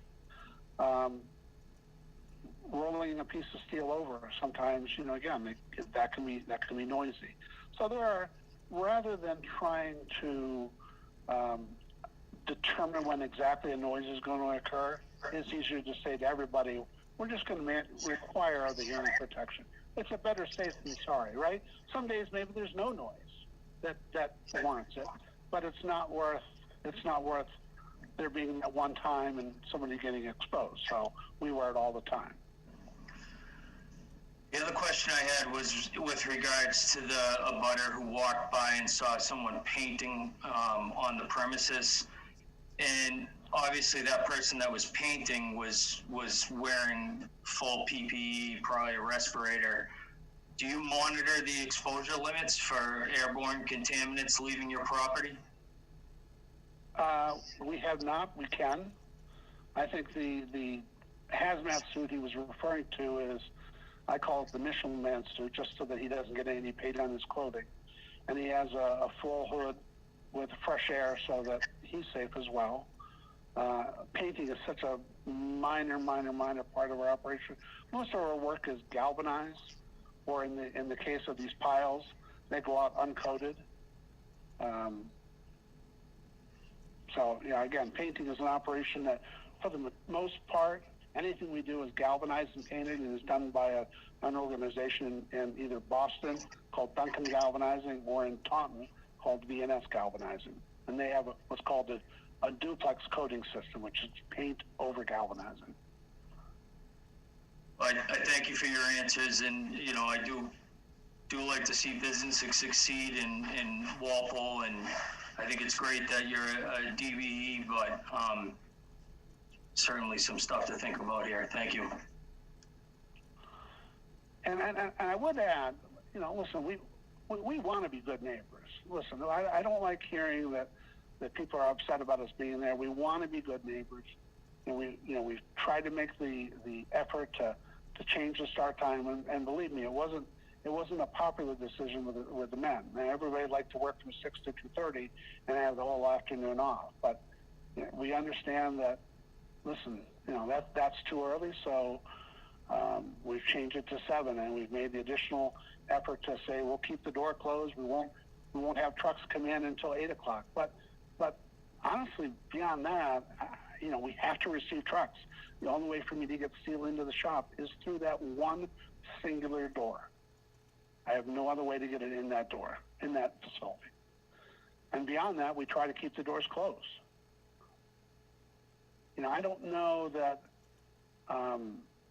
again, I'd have to be there. The gentleman that's at, I believe it's 12 Hawkshore, you know, I've not had an opportunity to speak with you directly. I mean, I don't mind you looking at the facility, coming in, and I'll take you through the facility. You know, we don't do anything fancy. It's just, you know, there's a couple operations like grinding and so on that do make noise, and it's certainly, I think, not, well, from my perspective, it's certainly not bad with the door closed. And we try to keep that door closed as much as possible.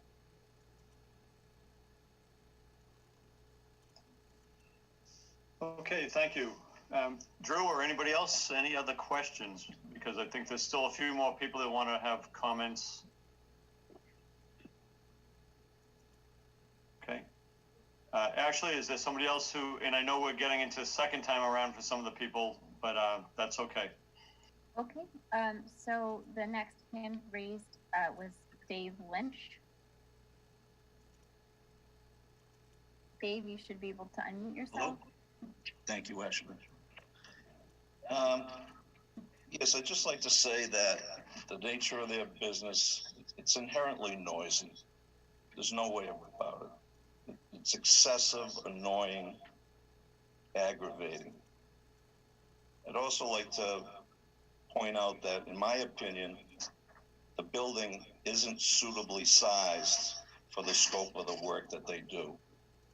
I mean, they're talking about bringing steel in and out of the building, and on numerous occasions, I see them using the cranes in conjunction with 2 forklifts, trying to juggle this 80-foot beam out that back overhead door at an angle where it's rubbing against the building coming out.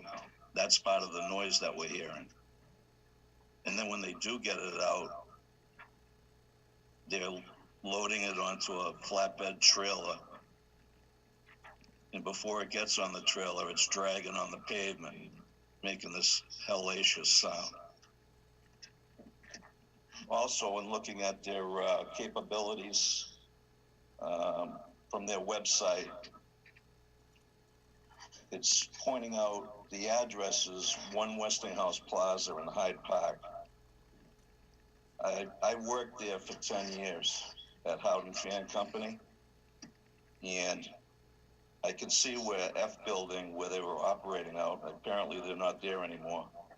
That would be a more suitable building for the business they're conducting. That's all I have. Okay, thank you, Mr. Lynch. Ashley, is there somebody else? Yes, Bill O'Connell. Bill, you should be able to unmute yourself now. Thank you, Mr. Chairman. Ashley, can you hear me? Yep. I think Thank you. Again, not to bring up new issues, just with respect to Mr. Webster's testimony, I think one thing that's concerning is his description of some of the activities that are occurring in the outside storage area. And again, for the board's consideration, I just ask you to look at what should and should not be occurring in any buffers or setbacks, whether there's any site plans. An ancillary issue is apparently there's a paper street, which is not your issue, that runs in the back of their property, abutting some of the abutters on Harshorn, and they think that the applicant is using a portion of the paper street. They fenced that in, and that is part of the setback. And then again, just with respect to this is more than noise. This is a industrial, offensive, injurious use that does not belong in a limited manufacturing zone. There's nothing ambiguous about it. and the use is not expressly allowed. I think that it's clear on that point. So I would, again, just the issue of equities is coming up, and the town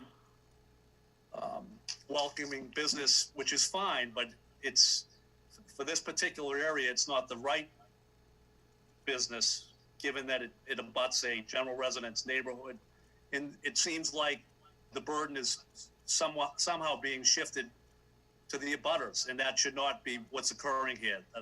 Building Commissioner Yanovich issued a cease and desist order, and we're asking you to uphold that. There's been plenty of evidence submitted that these uses are not allowed. Mr. Lynch, again, I think it submitted some videos of the fence. There was reference to Mr. Webster not seeing a hole in the fence. Mr. Lynch had indicated that he has submitted video to that effect. So again, I thank you for the board's time. Okay. Let's see, anybody else? This. Okay.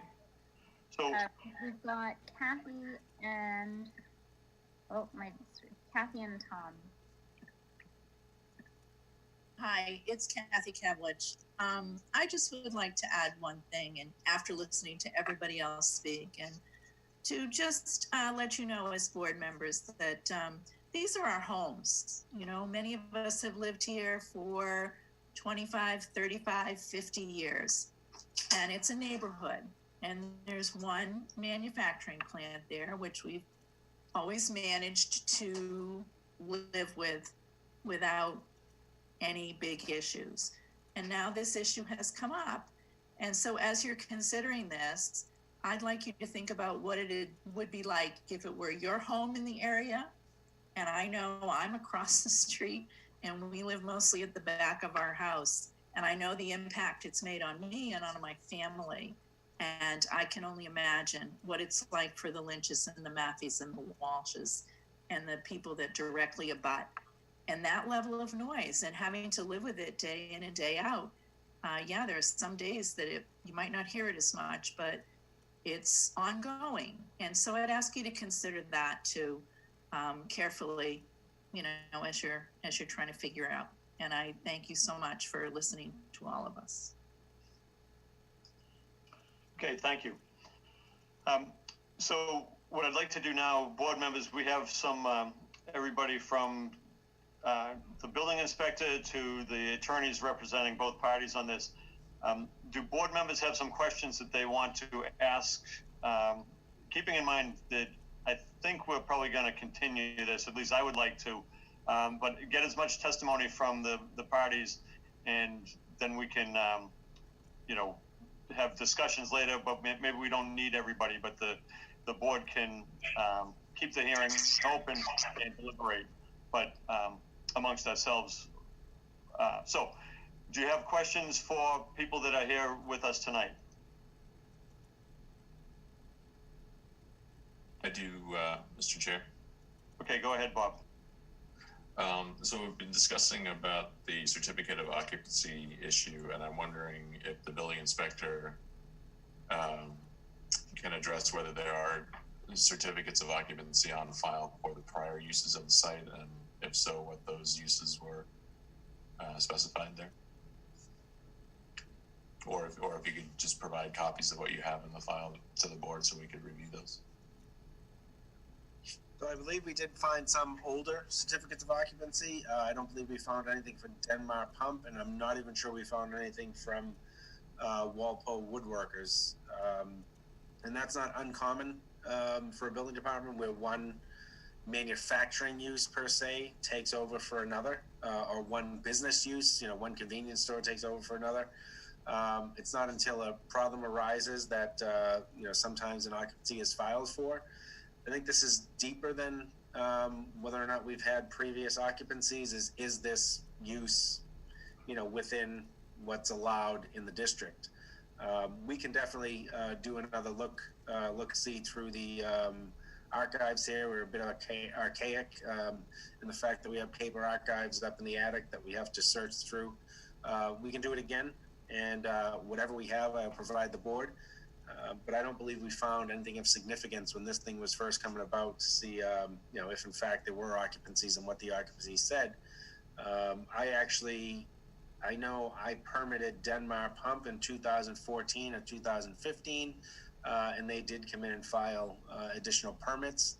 I'm not sure an additional occupancy was filed. The way the building code is set up with occupancy, it says if you change capacity or change use, then you file a certificate of occupancy. So again, the question comes back to, is this a change of occupancy? And if it's a change of occupancy, then yes, absolutely, they'll have to file a certificate of occupancy.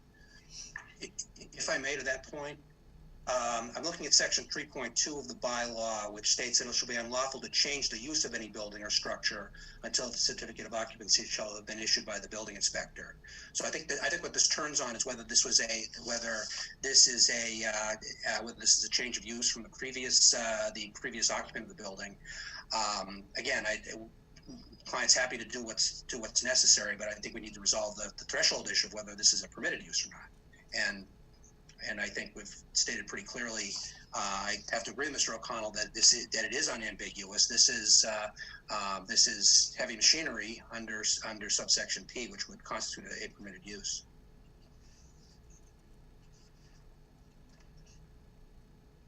Okay, thanks. As I'm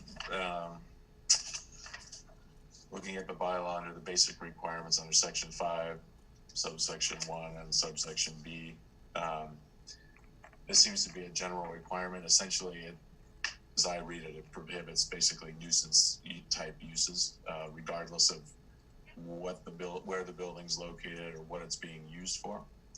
And so as I'm thinking about this case, I'm thinking about this being sort of separate apart. Even if we find that the use is allowed under the zoning, there's still this basic requirement that the whatever that use is be conducted in a way that it's not injurious to the immediate neighborhood. And the last part of that is, says, or other nuisances observable at the lot line or the immediate neighborhood. So just, I guess it's not so much a question as just sort of to elaborate on my thinking of the case, that it's both a question, even if we resolve the use question, I don't think that's entirely resolving the question. I think there's a separate requirement in the use, in this section that I just mentioned, that basically prohibits nuisance type conditions throughout the town, regardless of the use or location. So I think we'll need to address that. And I do think to the extent that the company has not been provided in some of the video and other materials that have been provided to the board, I think it's, in fairness to them, to be able to review that and comment on, basically provide comment on them if they so choose.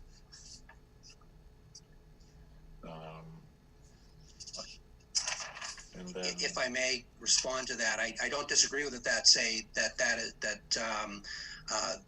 certainly operating in a manner that's not a nuisance is certainly something that should be considered. I think the threshold issue before the board here, and the only issue that's presently before the board is whether this is a permitted use or not, based on the cease and desist order. Now, that said, you've heard Mr. Webster state that very clearly, that he's certainly willing to work with the neighbors and with the building department to address any operational issues that would mitigate that. But again, the threshold, the only issues presently before the board are whether it's a permitted use, and then the single instance of a noise violation. Again, but you've heard my client state his willingness to address the operational issues that seem to be what's bothering the occupant, the residents who live adjacent to a limited manufacturing district. Okay, Ashley, do you have something you want to say? Can I just make a suggestion for the board to possibly consider? It sounds like there's additional information that Bob wants the applicant to be able to respond to. From what I've heard, it sounds like this applicant wants to be responsive to a lot of these comments. So, you know, they're a small business. I think they employ, you know, local people, and I certainly understand that it's sensitive between the neighborhood, but I might suggest the board consider continuing this to January 20th and pausing there's a $300, I think, fee per day that they're in violation. So I think that the board might be able to pause that fee and return on January 20th, and that would give the applicant time to respond to what has been provided and maybe come to some amenable arrangement with the abutters. Okay, well, I think we are going to continue this, but because we have everybody here tonight, and we do have 2 other hearings to go tonight, I do want to have, if board members have some questions, because I've got about 3 or 4 questions that I'm going to ask right now. This goes to Mr. Yanovich. Were there noise complaints before September 16th when the bolt tightening was taking place? Are you aware of previous noise complaints? Yes, that's why we've come to this. So, you know, I understand, you know, Attorney Corner is addressing the one that the violation was written upon, but you know, look, we reach 60% of what we do during the day. You know, you'd think it would be building permits, but 60% of what we do during the day or during a week is complaints. We're out almost every single day answering complaints and trying to validate complaints. And we've had complaints on this property, but again, noise is difficult. You need to be there to actually experience the noise. And it wasn't until we were able to experience it. I was out at 6 o'clock in the morning, you know, left my house, came in, sat in the car and tried to listen and didn't hear anything. And it wasn't until we actually witnessed it till we said, okay, we get it. You know, let's move this forward. There's enough complainants, and let's get this before the board to render a decision as to whether or not this is allowed.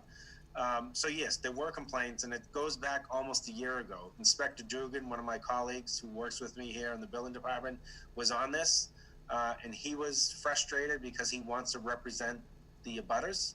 But at the same time, it's hard for us to bring a case anywhere if we don't have any hard and fast evidence that you know, there is in fact a violation. So we dealt with it. I took it over, I'm not sure how long ago, maybe, you know, July or August. And, you know, here's where we are now. I thought there was enough evidence to at least bring it forward and let the board render a decision. So yes, to make a long story short, there were multiple complaints, and we are out there investigating, but it took us this long to figure out that we needed to move it forward. Okay, thank you. That answers that part of my question.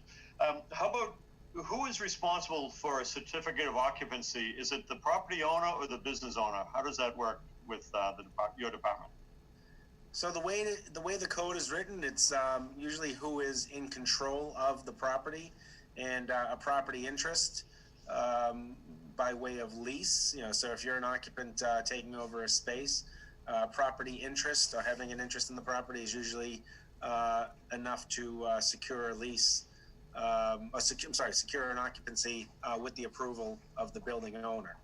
We have spoken to the building owner in this circumstance, you know, and he's kind of, he's a little bit standoffish, but the property owner, or the occupant, I should say, has the ability to secure the occupancy in this case. Okay, thank you. My next question is for town council. Tonight we heard somebody talking about the burden of, you know, showing whether this is allowed or not allowed. And then we talked also about the prohibited use. In general, you know, George, we have the bylaw in front of us. We can all read it. I know everybody here has read it. So is this where, if the bylaw doesn't mention the specific activities as far as what K&W does, which might say plate shearing, which is one of the things that they do. If it's not mentioned, does that mean that it is allowed, or does that mean it is not allowed? No, typically if something is not, you know, you'll usually have a catch-all provision if it's not specifically allowed is prohibited. Here, where the ambiguity comes, and I know people keep trying to mischaracterize, or they try to characterize what Mike was saying. What he means by ambiguous is there's a limited amount of definitional material in there about what qualifies as the permitted use. So if you're, and it really comes down to,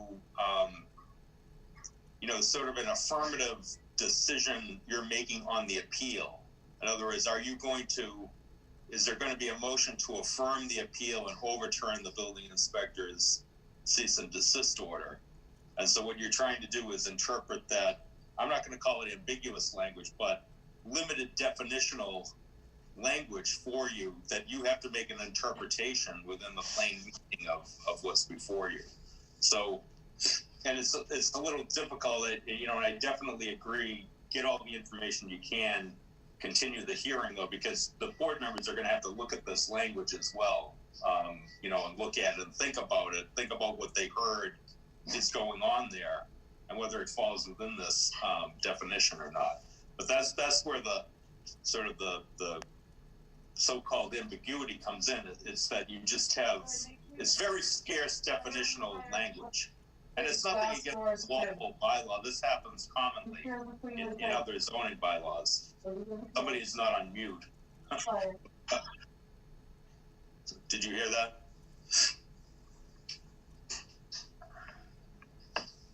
Dear John? Okay. Yeah.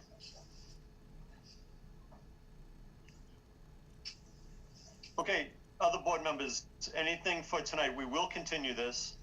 Jane, go ahead.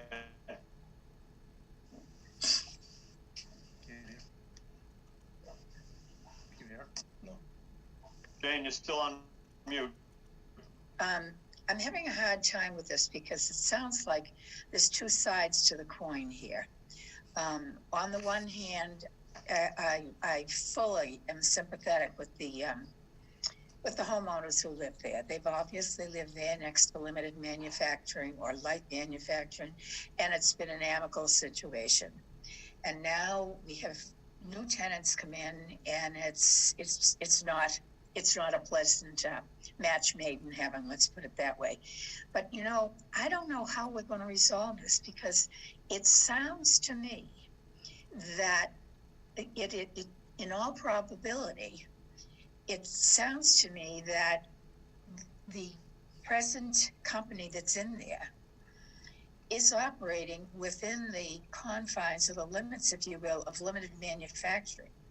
Wherein I see the problem, and I think it's hard to resolve, it sounds more to me like this business is far too large for the area that it's in, because the owner has said they're more than willing to do whatever they can, and I do believe that's true, but there's only so much you can do to mediate the problem that they have. And it sounds to me like it's too big an operation for a small area. Trying to get in and trying to get out, and banging this and sliding that, and I don't know. That's just my take on it. For what it's worth, I can see both sides of this, and but I'm not sure what the resolution will be, because, as I say, it sounds to me like the business is too big. What's going on in there? It may be not what's going on in the building, but the shipping and receiving seems to be a bigger issue in terms of the noise and the banging and the concern about neighbors and the kids. Okay, thank you, Jane. Any other board members that have questions for people that are here with us tonight that we want to get answered before we continue this? Mr. Chair. Okay. Mr. Chairman, I'm sorry, Bill O'Connell, if I could make one point before you adjourn. I guess I object to Ms. Clark's request, almost a motion to suspend any enforcement activities. Not that a motion was ever made by the town, but I guess I'm concerned that Ms. Clark requested that the town suspend any potential enforcement avenues under the cease and desist. I don't know if she's acting on behalf of the town development, but I'm going to object to it, and I find it problematic.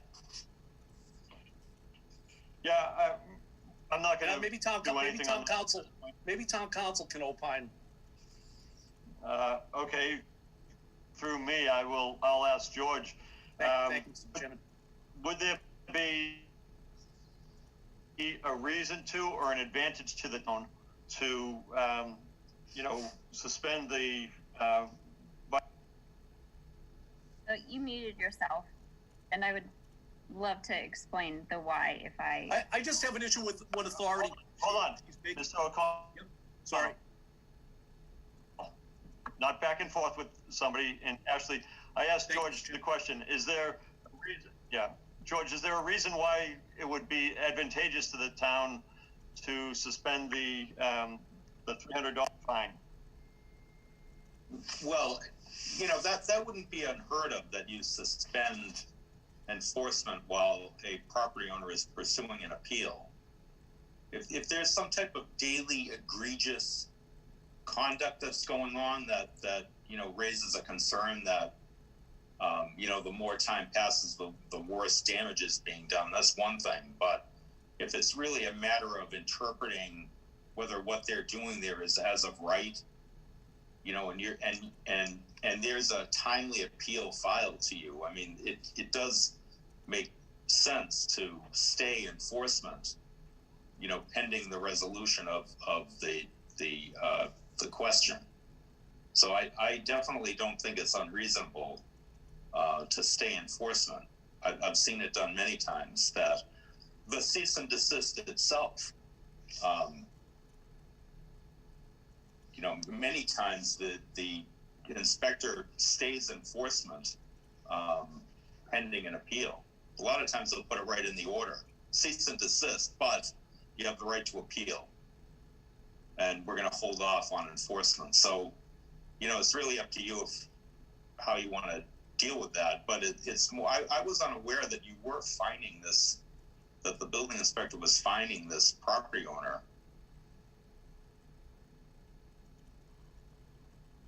I thought the cease and desist issued and the appeal went forward, and I was unaware that they were being fined. But. So we have not sought to collect any fines pending, and I think, George, you defined it very well. We have not sought to collect any fines pending the issue of whether or not the use is allowed. So here we are, we issued the cease and desist, and the cease and desist is based on the use. The zoning bylaw tells us that's a $300 a day fine from the day the violation is issued, and each day consists of a new violation. So here we are. The applicant is exhausting their administrative remedy here at the local level. So, inevitably it's up to the board, but I don't see myself going to Superior or housing court to collect any fines until we resolve the issue of whether or not the use is actually even allowed. Are they even violating the zoning bylaw? Right. And John, I think that's a reasonable approach. So I don't really think it should be an issue.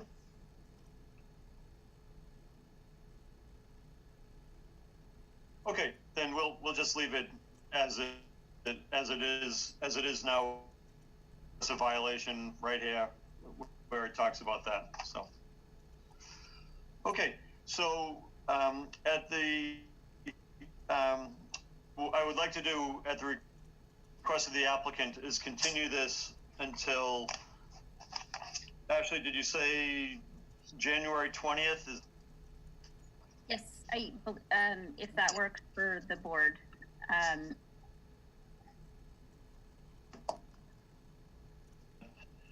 Amy, we good for January 20th?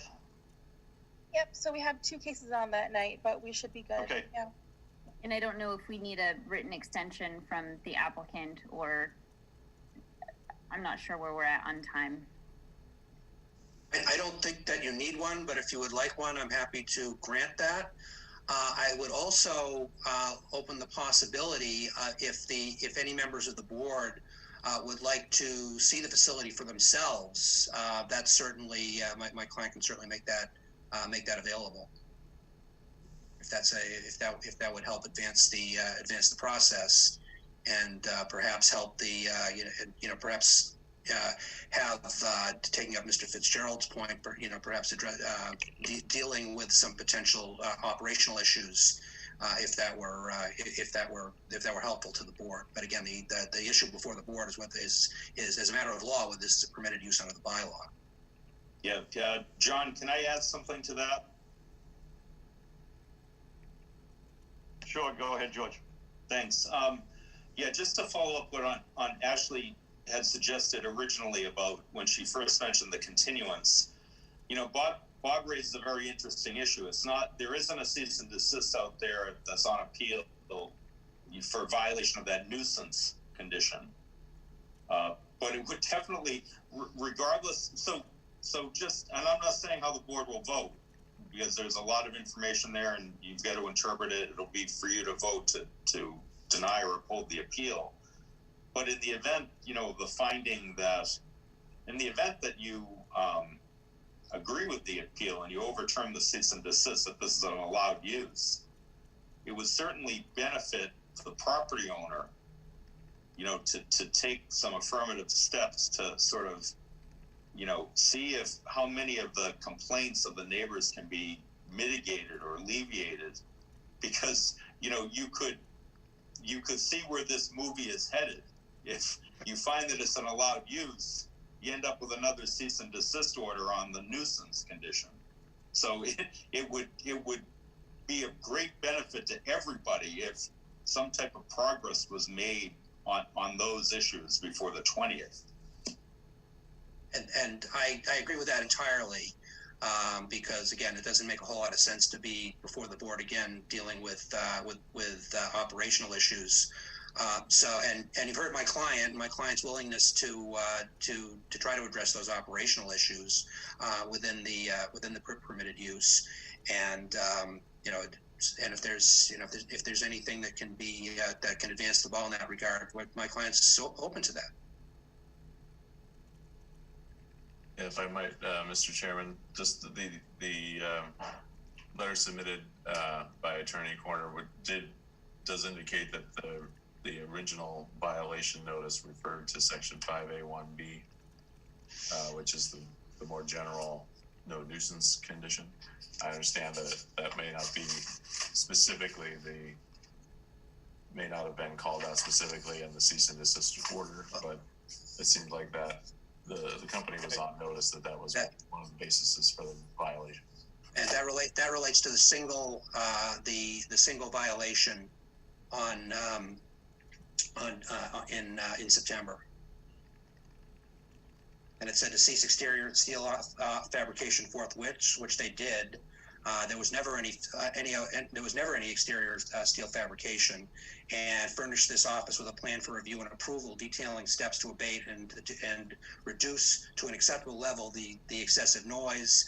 And my client's letter of September 21 addressed those issues, and we did, and we've not heard anything in response to that from the building department. And again, happy to address those issues.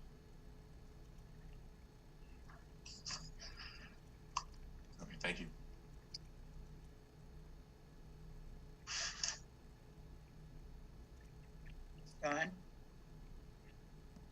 John, could I have one question? Yeah, go ahead, Jane. I just want to know, when OSHA came out, what were their findings? Did they feel that what was going on was appropriate or not appropriate, or safe or not safe? I'm just curious to know what did they find, if anything?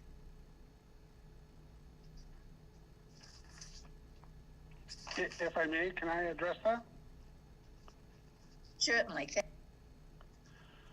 Yes, when OSHA came out, they explained that there were a couple of items that were cited by the individual that made the complaint. One was the penetration of the fence, and one was the being dropping off the fork truck onto the ground of the truck, and I wasn't sure which it was, quite honestly. I walked the entire facility, the backyard, with the OSHA inspector, and specifically asked him if he saw any penetrations through the fence, and he said no. He then spoke to each of the fork truck operators and asked them if anything fell off the trucks, and they said no. Now, I will tell you, we are going to receive a violation, a no-show violation, and unfortunately, it's one that I created, because one of the complaints, obviously with noise in the backyard, is from fork trucks and backing up. I, incorrectly so, but I had the backup horn disconnected on the one fork truck. And we got cited for not having a backup horn on the fork truck. I have since put it back on, but I was trying to do my best to keep the noise down. And that attempt come back to bite me in the backside.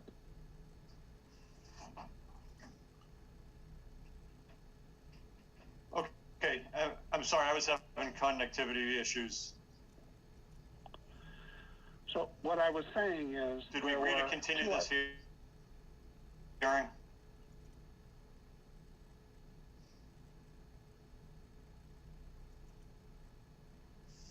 Sir, Mr. Chairman, if you're asking me, the answer to that is yes, and the public hearing remains open, correct? Correct. Okay. John, Jane had asked a question, and I believe that the owner answered it. She asked about the result of the OSHA finding, or the result of the OSHA inspection. So that's where it left off. I heard her question. Would you like Mr. Webster to answer? Mr. Connor, will you send...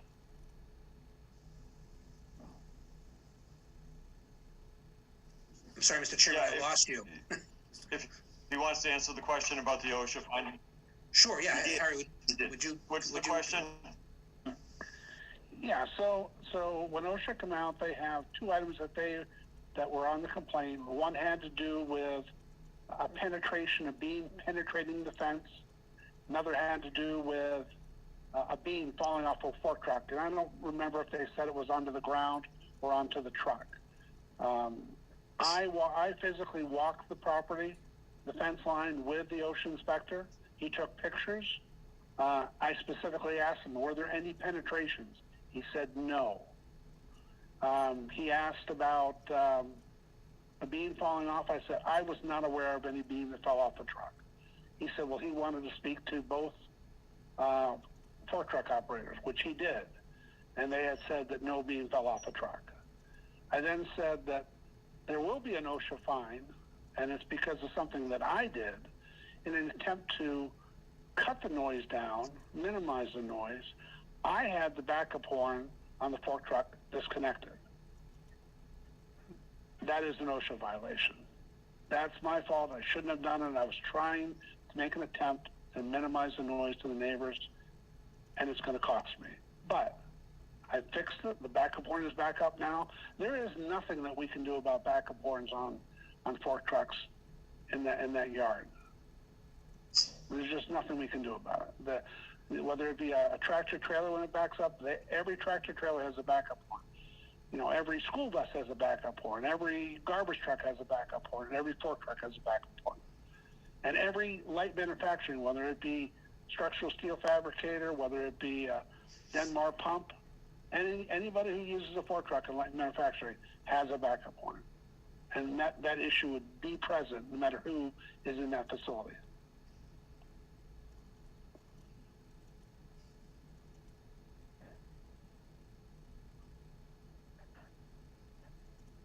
Okay, thank you.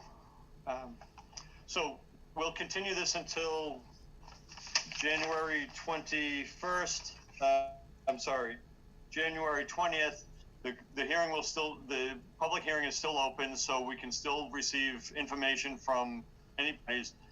And let's, and if, Mr. Connor, will you send a letter to Amy saying that you agree to continue until the 21st or the 20th?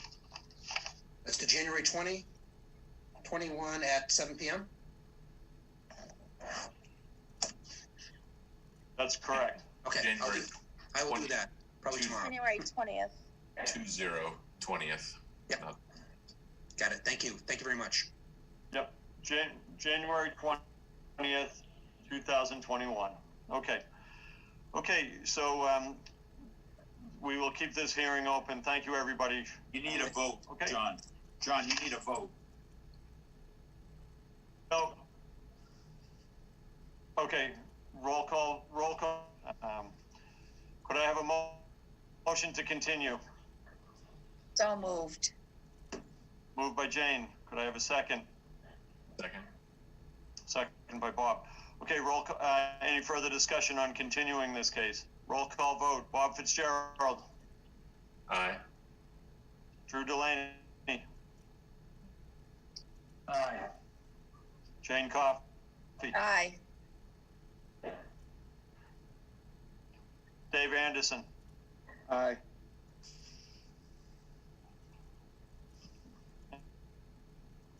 And I'm John Lee. Aye. Okay, it's continued until next year. And again, if anybody has any interest in looking at the property, I'm happy to make that arrangement for my client.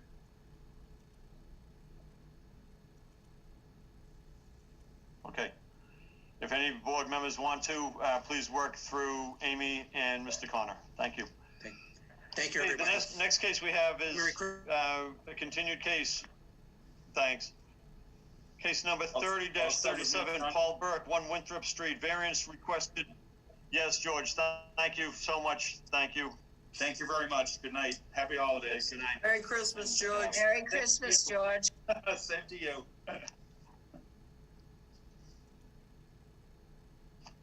This is a variance request under 6B1 of the zoning bylaws to allow construction of a 2-car garage within a side yard setback where 15 feet is required in the Resident B district. Okay, Ashley, I see Burke in. Would you, Mr. Burke, do you want to explain to the zoning board what's going on and what we're trying to accomplish for you tonight?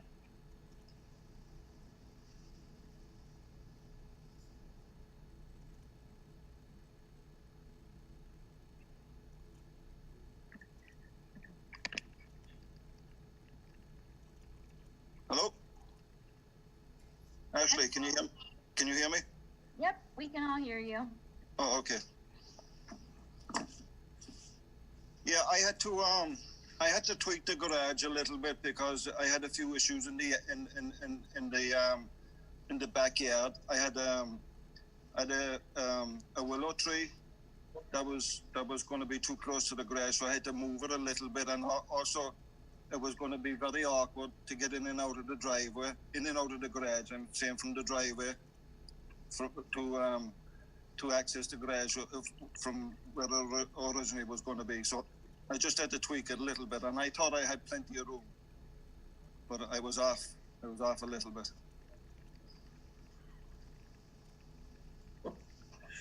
Okay, so you were off a little bit. So explain what happened. The garage is already built. That's the issue that you're dealing with now. Yes. And it was built too close to the property line. Yes. So what did somebody do this work for you, or what? No, I did it myself.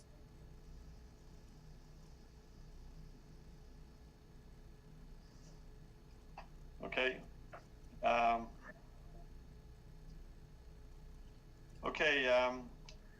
Mr. Crowley or Mr. Yanovich, do you want to give us some background of how this, what happened and, procedurally what happened here? Mr. Chairman, I'll defer to the Deputy Commissioner Jim Crowley, who was dealing with this case, but this is a variance case under 40A. It's statutory, but I'll let Mr. Crowley frame the history here. Jim. Thanks. Jim Crowley, Deputy Commissioner. So the original proposal was for a 24 by 24 garage at the back of the house to the left of the property. We got a site plan showing 15 foot 0.5 off the side lot line in a district that requires, an RB district that requires 15 foot. So he was within his setback. He was keeping 31 feet off his rear setback where he requires a 30 foot setback.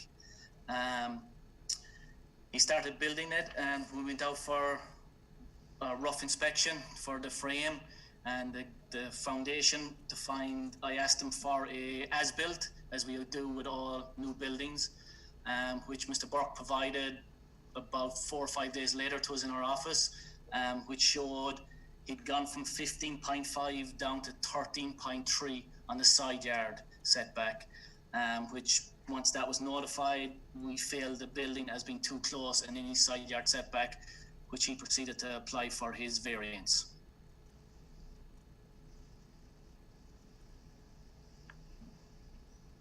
Okay, thank you for that explanation. So, Mr. Burke, you built this yourself? You poured the concrete yourself? Is that correct? Yes. Okay.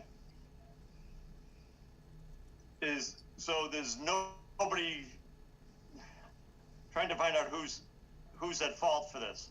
Oh, I'm totally at fault because I screwed it up. I was off by a foot because I had to tweak it a little bit. Because if you're coming in off the driveway, it would have made it very awkward to get into the garage, in and out of the garage.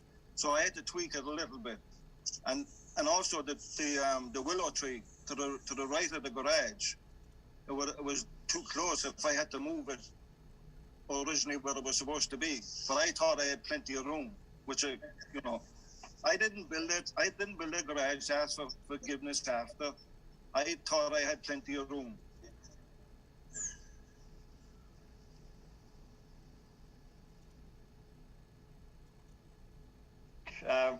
Any other board members have questions?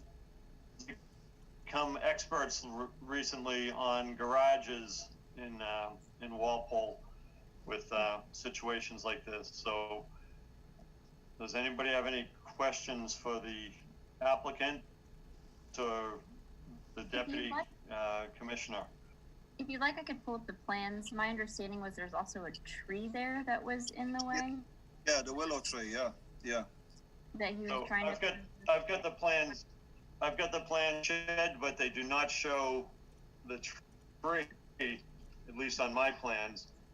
I sent some photographs. That there was I took some photographs as well, showing you where the tree was. There was a couple of trees. There was a Japanese maple and a willow tree there.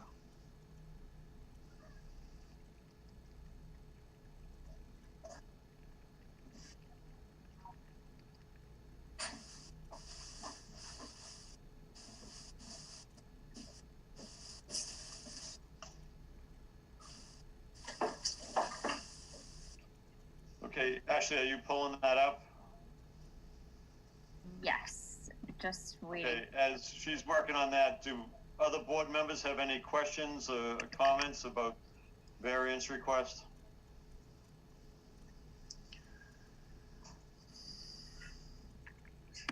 I guess just a general question, like, did the house have a garage originally, and this was an expansion of the garage, or was there no? No, I didn't have a garage before, no.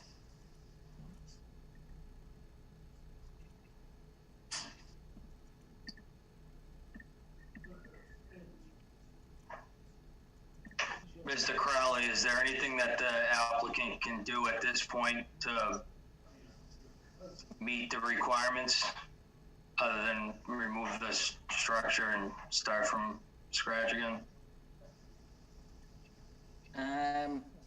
From what he's built, realistically, because of he's on a corner lot, he's got a unique situation. Again, garages, sheds, accessory structures fall under 3 criteria. Because he's 24 by 24, he has to fall back in the setbacks of the house, or the main structure, which is 30 feet on the rear, 15 on the side. The only way he'd have to do is bring back that left corner, as you see there, 13.3, back to 15 feet, which would require him cutting the corner of the garage off, which he'd have to reframe that section to be allowed to keep using the main point there. That'd be probably the lesser of all evils of removing the entire structure completely.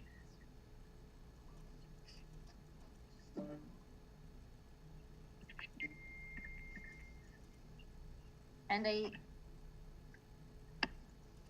think, is this where the tree is, about here? No, actually, it's on the right back, right there, yeah. Right yeah. here. Right Okay. there, yeah.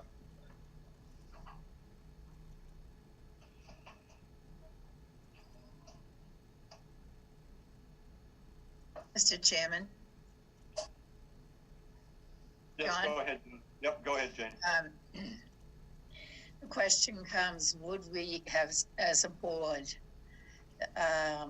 possibly granted a variance based on, now I know this is going to sound crazy, but the trees, there's so much these days emphasis on climate and green and keeping trees, and I don't know, this seems like there's an old saying, no good deed goes unpunished.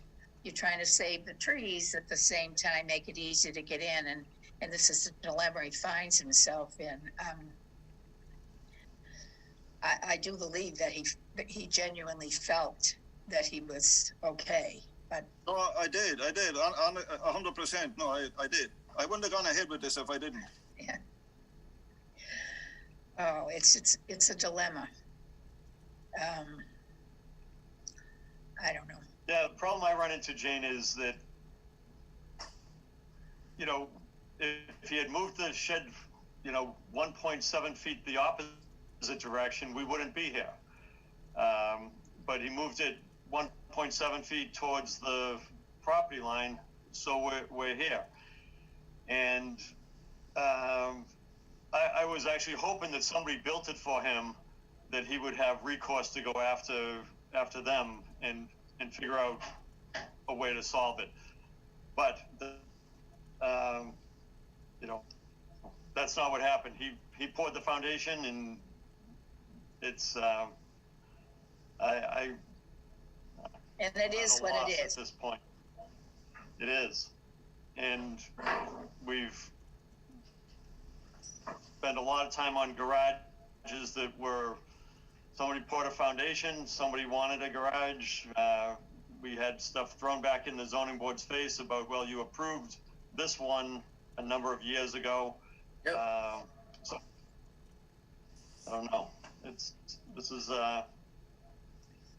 pain, but at the same time, when I say there's the hardship, it's a self-imposed hardship, I'm afraid. So,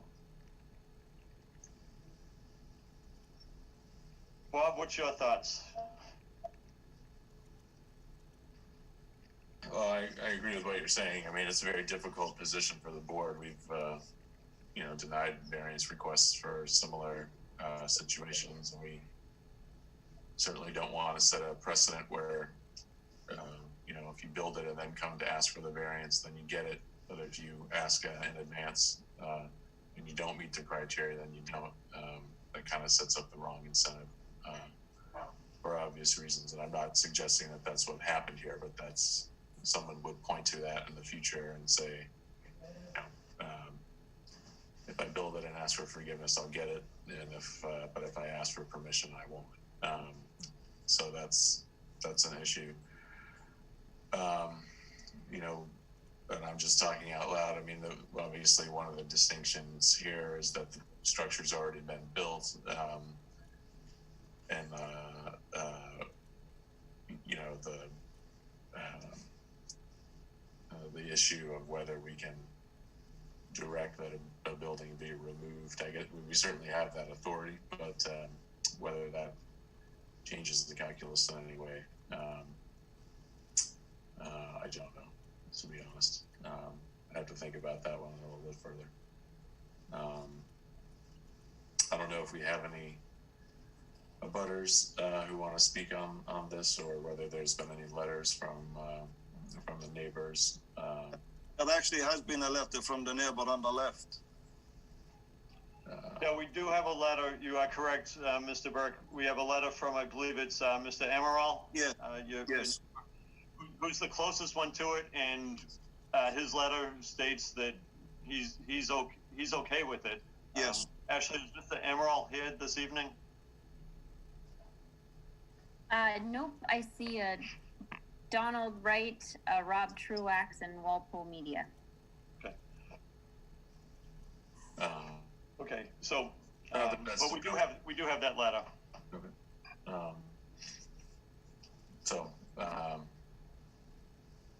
Yeah, we're in a bind, I think, and I don't, to be true to our prior decisions, and we need to come up with a way to address the violation, I think, in some fashion.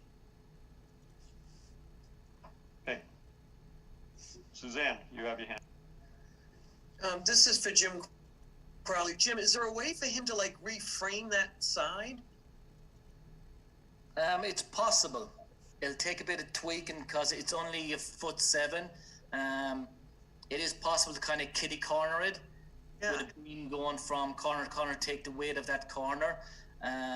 Because I believe he put Mr. Burke will speak to that, but I believe he put in an 18-foot wide garage door, which gives him basically 3 foot each side of it. And if we kitty corner it, he'd have most of that and to be structurally sound. So it is plausible. If that was an option, if he wants to do that rather than having the whole thing raised. With a good framework, it is possible. Thank you.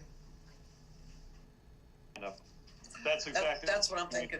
Yeah. So here's what I'd like to do tonight, Mr. Burke, is we could continue this if you can make that structural change so that you don't have to get the relief. If you can't, well, we'll look at it again. I'm not sure what the answer will be, but it keeps the case open. But you can have time, as much time as you need to get, if you can do what Mr. Crowley said might be possible. What's your thoughts on that, Mr. Burke? I don't think that's possible. I don't think I can do that.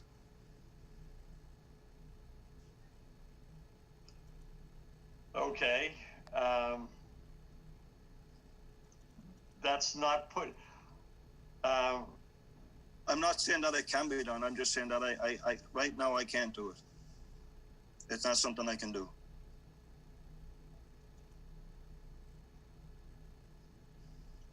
You're putting the zoning board in a really tough position. No, I don't.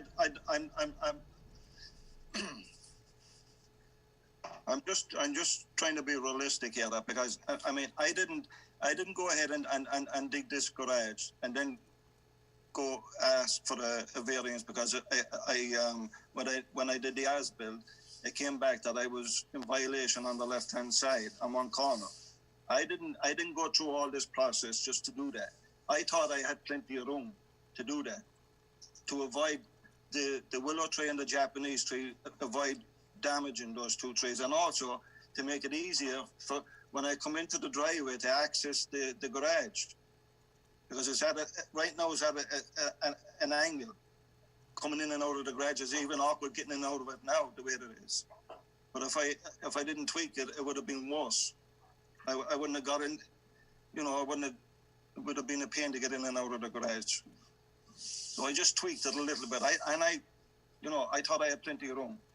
As I measured it 100 times, I thought I had plenty of room. I just wouldn't have gone ahead and done all this and then come again, before the board to ask for forgiveness. That's not something I wanted to do or planned to do.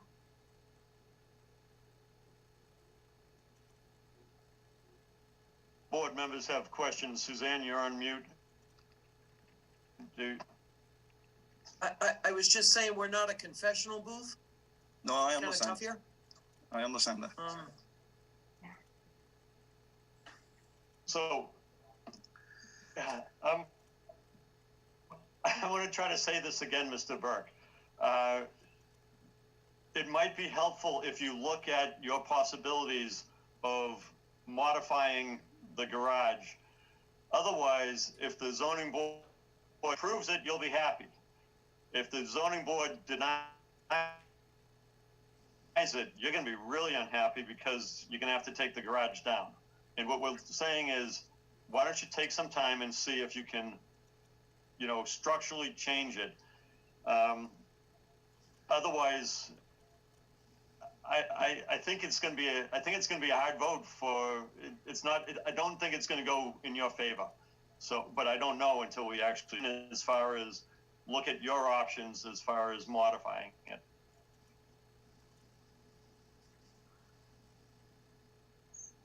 Dawn, could I make a comment? Dawn. Sure, go ahead. Yeah. Mr. Burke, I think it's important for you to understand that as a board, I'm sure each one of us would like to say, okay, it was an honest mistake and your neighbor is okay with it.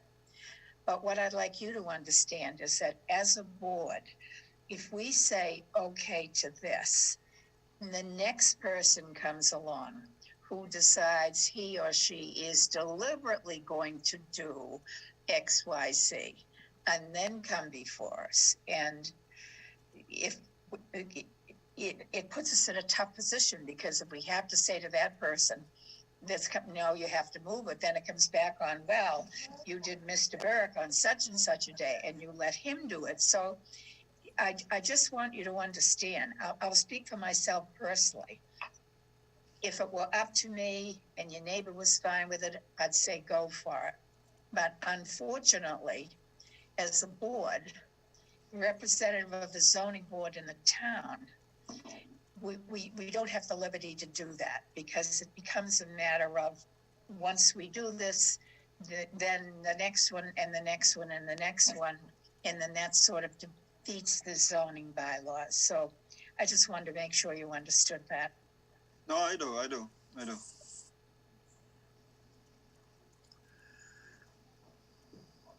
Okay, Mr. Burke, do you want to continue this and see what your options are for structured garage, meaning cutting off the corner? Or do you want to close the hearing tonight? No, I can I can have a look and see what I can do, but I mean, it's going to be, it'll take time. It's not something I'll have to look into it and see what I can do with that garage. I'll have a talk with somebody, see what I can do. But okay, so why don't we do this? Does it mean is the building inspector? We could have you on. Can I talk to the building inspector there for 1 second? Yeah. Jim? Yep. Jim, will I have to move the footing as well? Or the wall, I mean? The foundation wall, I'll have to take that down?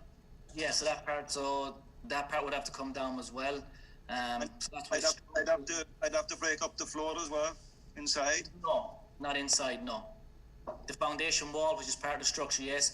Once you cut it down to the level of the ground, then you're at ground level, so it'd be like a patio, basically, per se. So on ground level, it does not count. It's the structure itself, which the foundation is part of.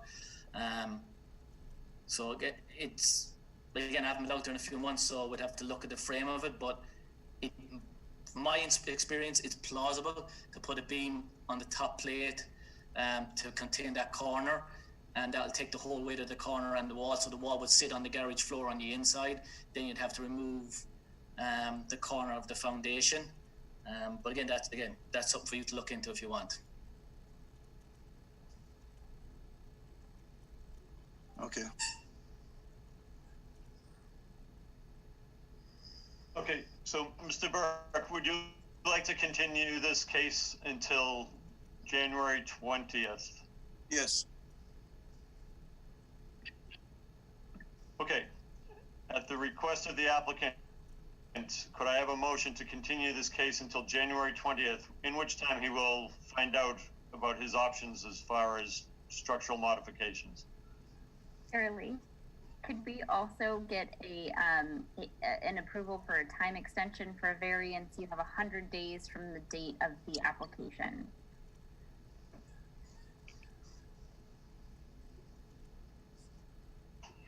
So, sure. Yep. Okay. So, Paul. Okay, so, yes, Mr. Burke, will you give the zoning board an extension of time for that? Sure. Whatever you need. Okay. Ashley, is that what you wanted? Yes, yes. It's just the variance is tighter timeline, so want to be sure. Okay, so an extension for how long, Ashley, do we need? So if we're continuing out to January 20th, if he could just, Amy will follow up with you tomorrow, Paul, on a letter for a time extension, but I think until January 21st would be appropriate. Okay.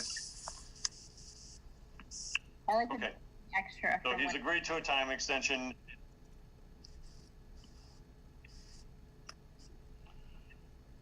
Yeah, November 11th was his application date.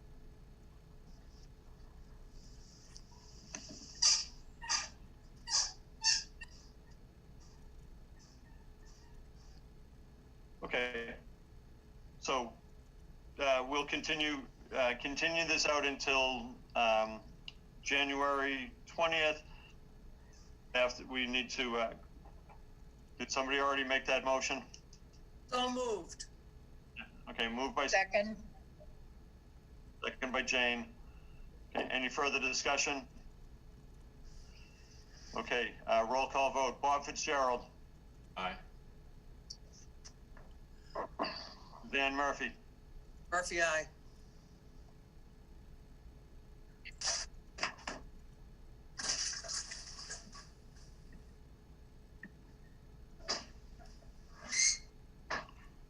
Drew. Aye. Jane Coffey. Aye. Dave Anderson. Aye. And I'm John Lee, aye. Okay, so this is continued out until January 20th. Good luck, department, on this. Okay. The next case we have new hearing tonight. So, Shirley, I might suggest, if the applicant's amenable to this, opening the hearing and approving the scope of work so that we can get started on that, which is for $8,270, and continuing the presentation to a date certain. I don't know if the applicant's open to that idea or not, but I know it's getting pretty late. It is. We've been at this for over 3 hours, but I also know that the applicant has been for 3 hours. So let me just, I will open the case, and just so we do it nice and legal. And who's representing the applicant on this?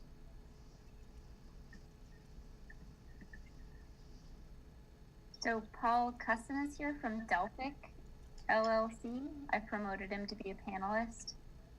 Okay. Okay, I want to just, this is case number 2024, Radke Associates LLC, 270 Moose Hill Road, comprehensive permit pursuant to Mass General Laws, Chapter 40B, Section 20 through 23, as amended, to allow the construction of 8 owner units within 4, and that is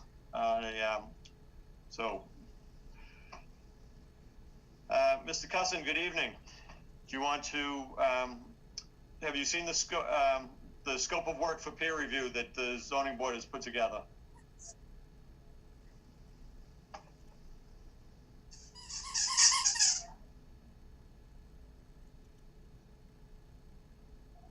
Oh, Can you hear me now? Yes. Mr. Chairman, Paul Cussom from Delphic Associates, representing the client this evening.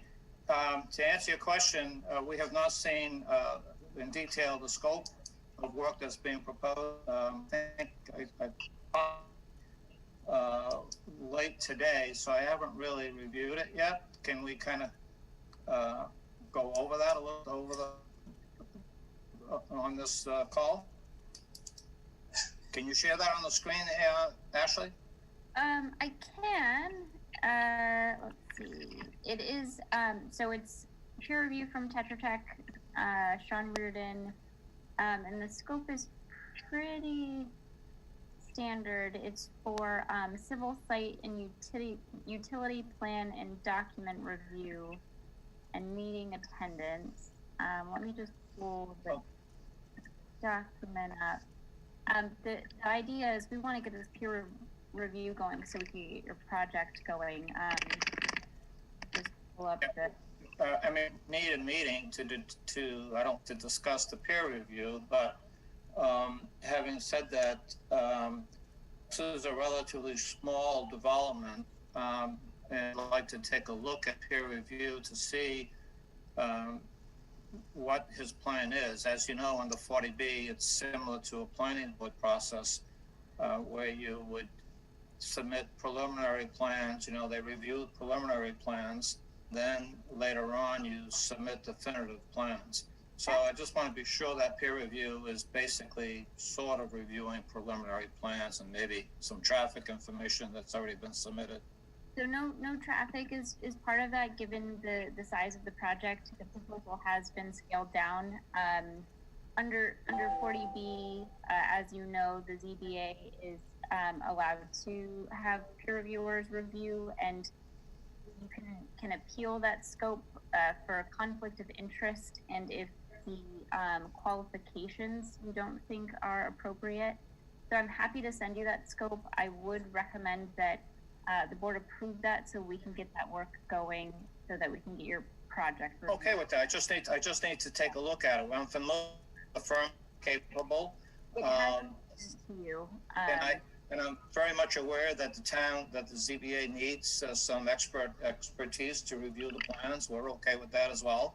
Yeah. The concept is not unfamiliar to us, so I just like to take a look at the scope. Or it has been sent to you. We'll forward that to you again. You can't share it tonight on the screen. Yeah, I'm trying to pull it up. Yeah, I just kind of scanned it. I'm looking at it on my computer. So the total budget for this actually is $8,200 and $8,270.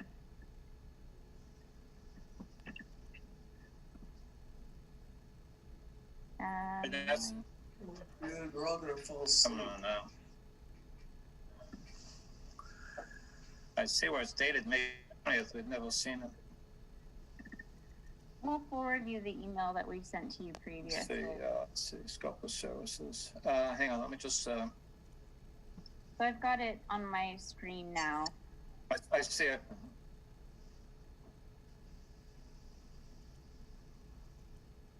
I'm not sure what they mean by on number B, where it says utility design, including construction phasing. You know, there is going to be no construction phasing. You know, it's only 8 units, and I'm not sure what he means by utility design. If he's talking about, which I'm assuming he may be looking at, you know, the stormwater drainage system. And I think Mr. Truax is also on this call with us. Maybe he can take a look at, see if he sees anything that's unusual with it. He's our site engineer on this development. And it's really up to you. If you want to delay this, then... I don't want to delay it. Okay. I've been waiting here 3 hours. Let's see. We're okay with the scope. So what do we do here, Mr. Chairman, to proceed? You want? We vote. So basically, if you wanted to move forward with your presentation tonight, it is late, we could continue to a date certain where we can have both your presentation and we can schedule the peer reviewer to be there on the same night. I think that is a reasonable thing to do in one evening, given the size of your project. So I would suggest that the board consider approving the scope of work, and then you can provide the funds, and we'll get the review going, and we'll continue this to a date certain so that we can have a hearing, and we'll set aside an agenda just for this case so that you don't have to wait for 3 hours. I apologize for how late. Not your fault. To what date are you thinking, is the board thinking about?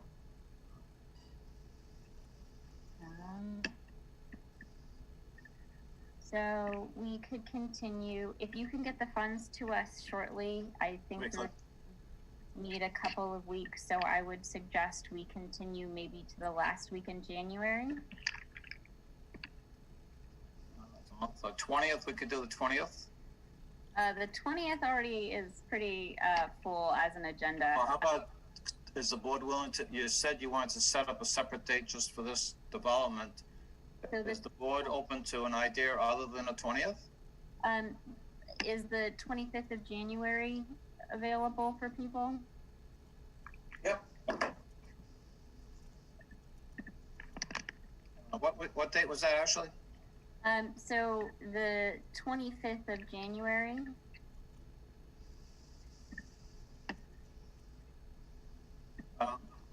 Mr. Chouak, are you on the call? Yeah, I'm sorry. Let me just promote him real quick. I want to be sure he's available. My brain, like most other people's, has turned to jello at this point. Okay, he is promoted and should be able to unmute himself.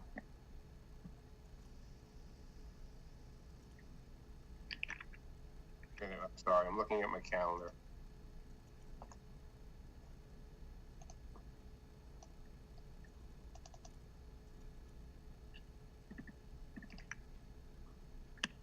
I believe the applicant is also on available.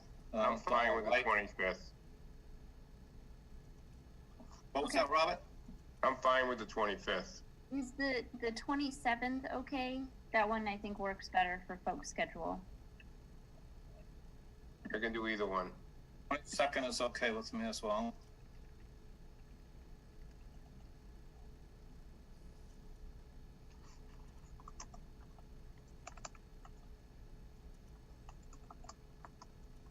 Okay, great. So if it works for the board, and it works for you as well, we can get those funds in, we'll get that review going, and we can continue to that date certain. To save time, I know you still need a peer review, but are there any concerns or questions or comments any of the board's members may have that we can possibly address prior to that time?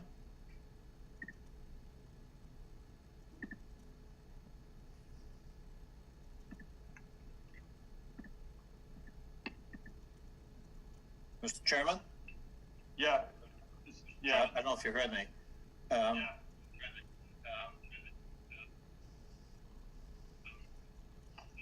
Okay, Ashley, one thing we said.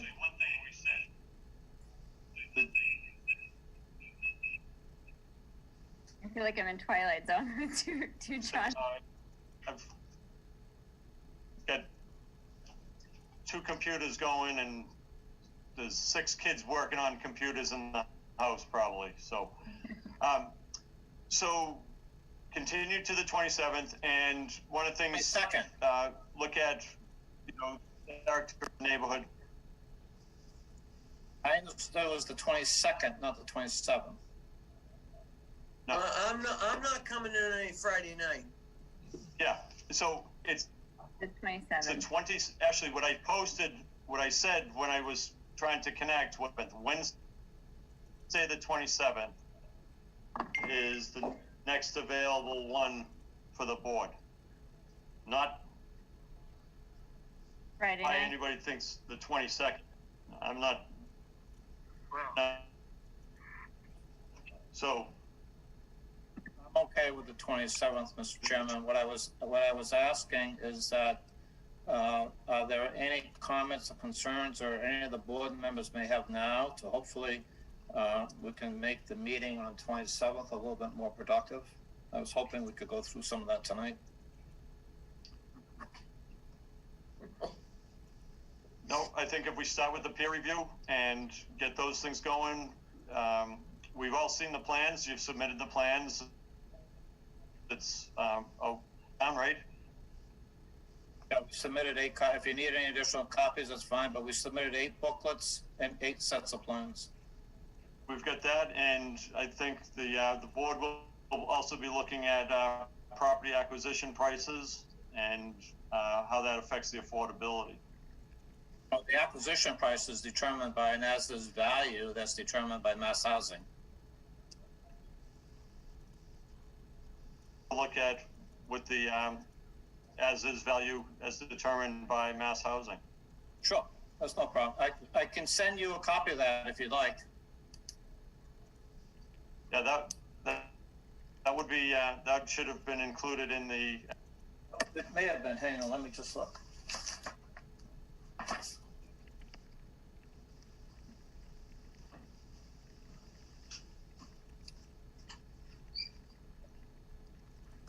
It was not, and it's not, I don't think it's required, but I can send you a copy.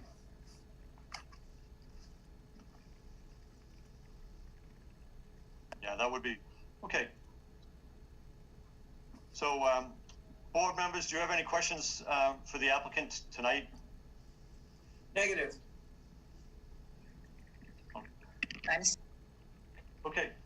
Okay, so we'll continue this at the request of the applicant and peer review. Go ahead, Sorry, if you could just vote to approve the scope review for the $8,270. Okay, could I have? So moved on could I have a Ashley's motion to appeal? Not my motion, not. So moved on the motion. Could I have a motion to approve the motion for 8270 for peer review with Tetra Tech for the Moose Hill B project? I have a second for that. So moved. Second.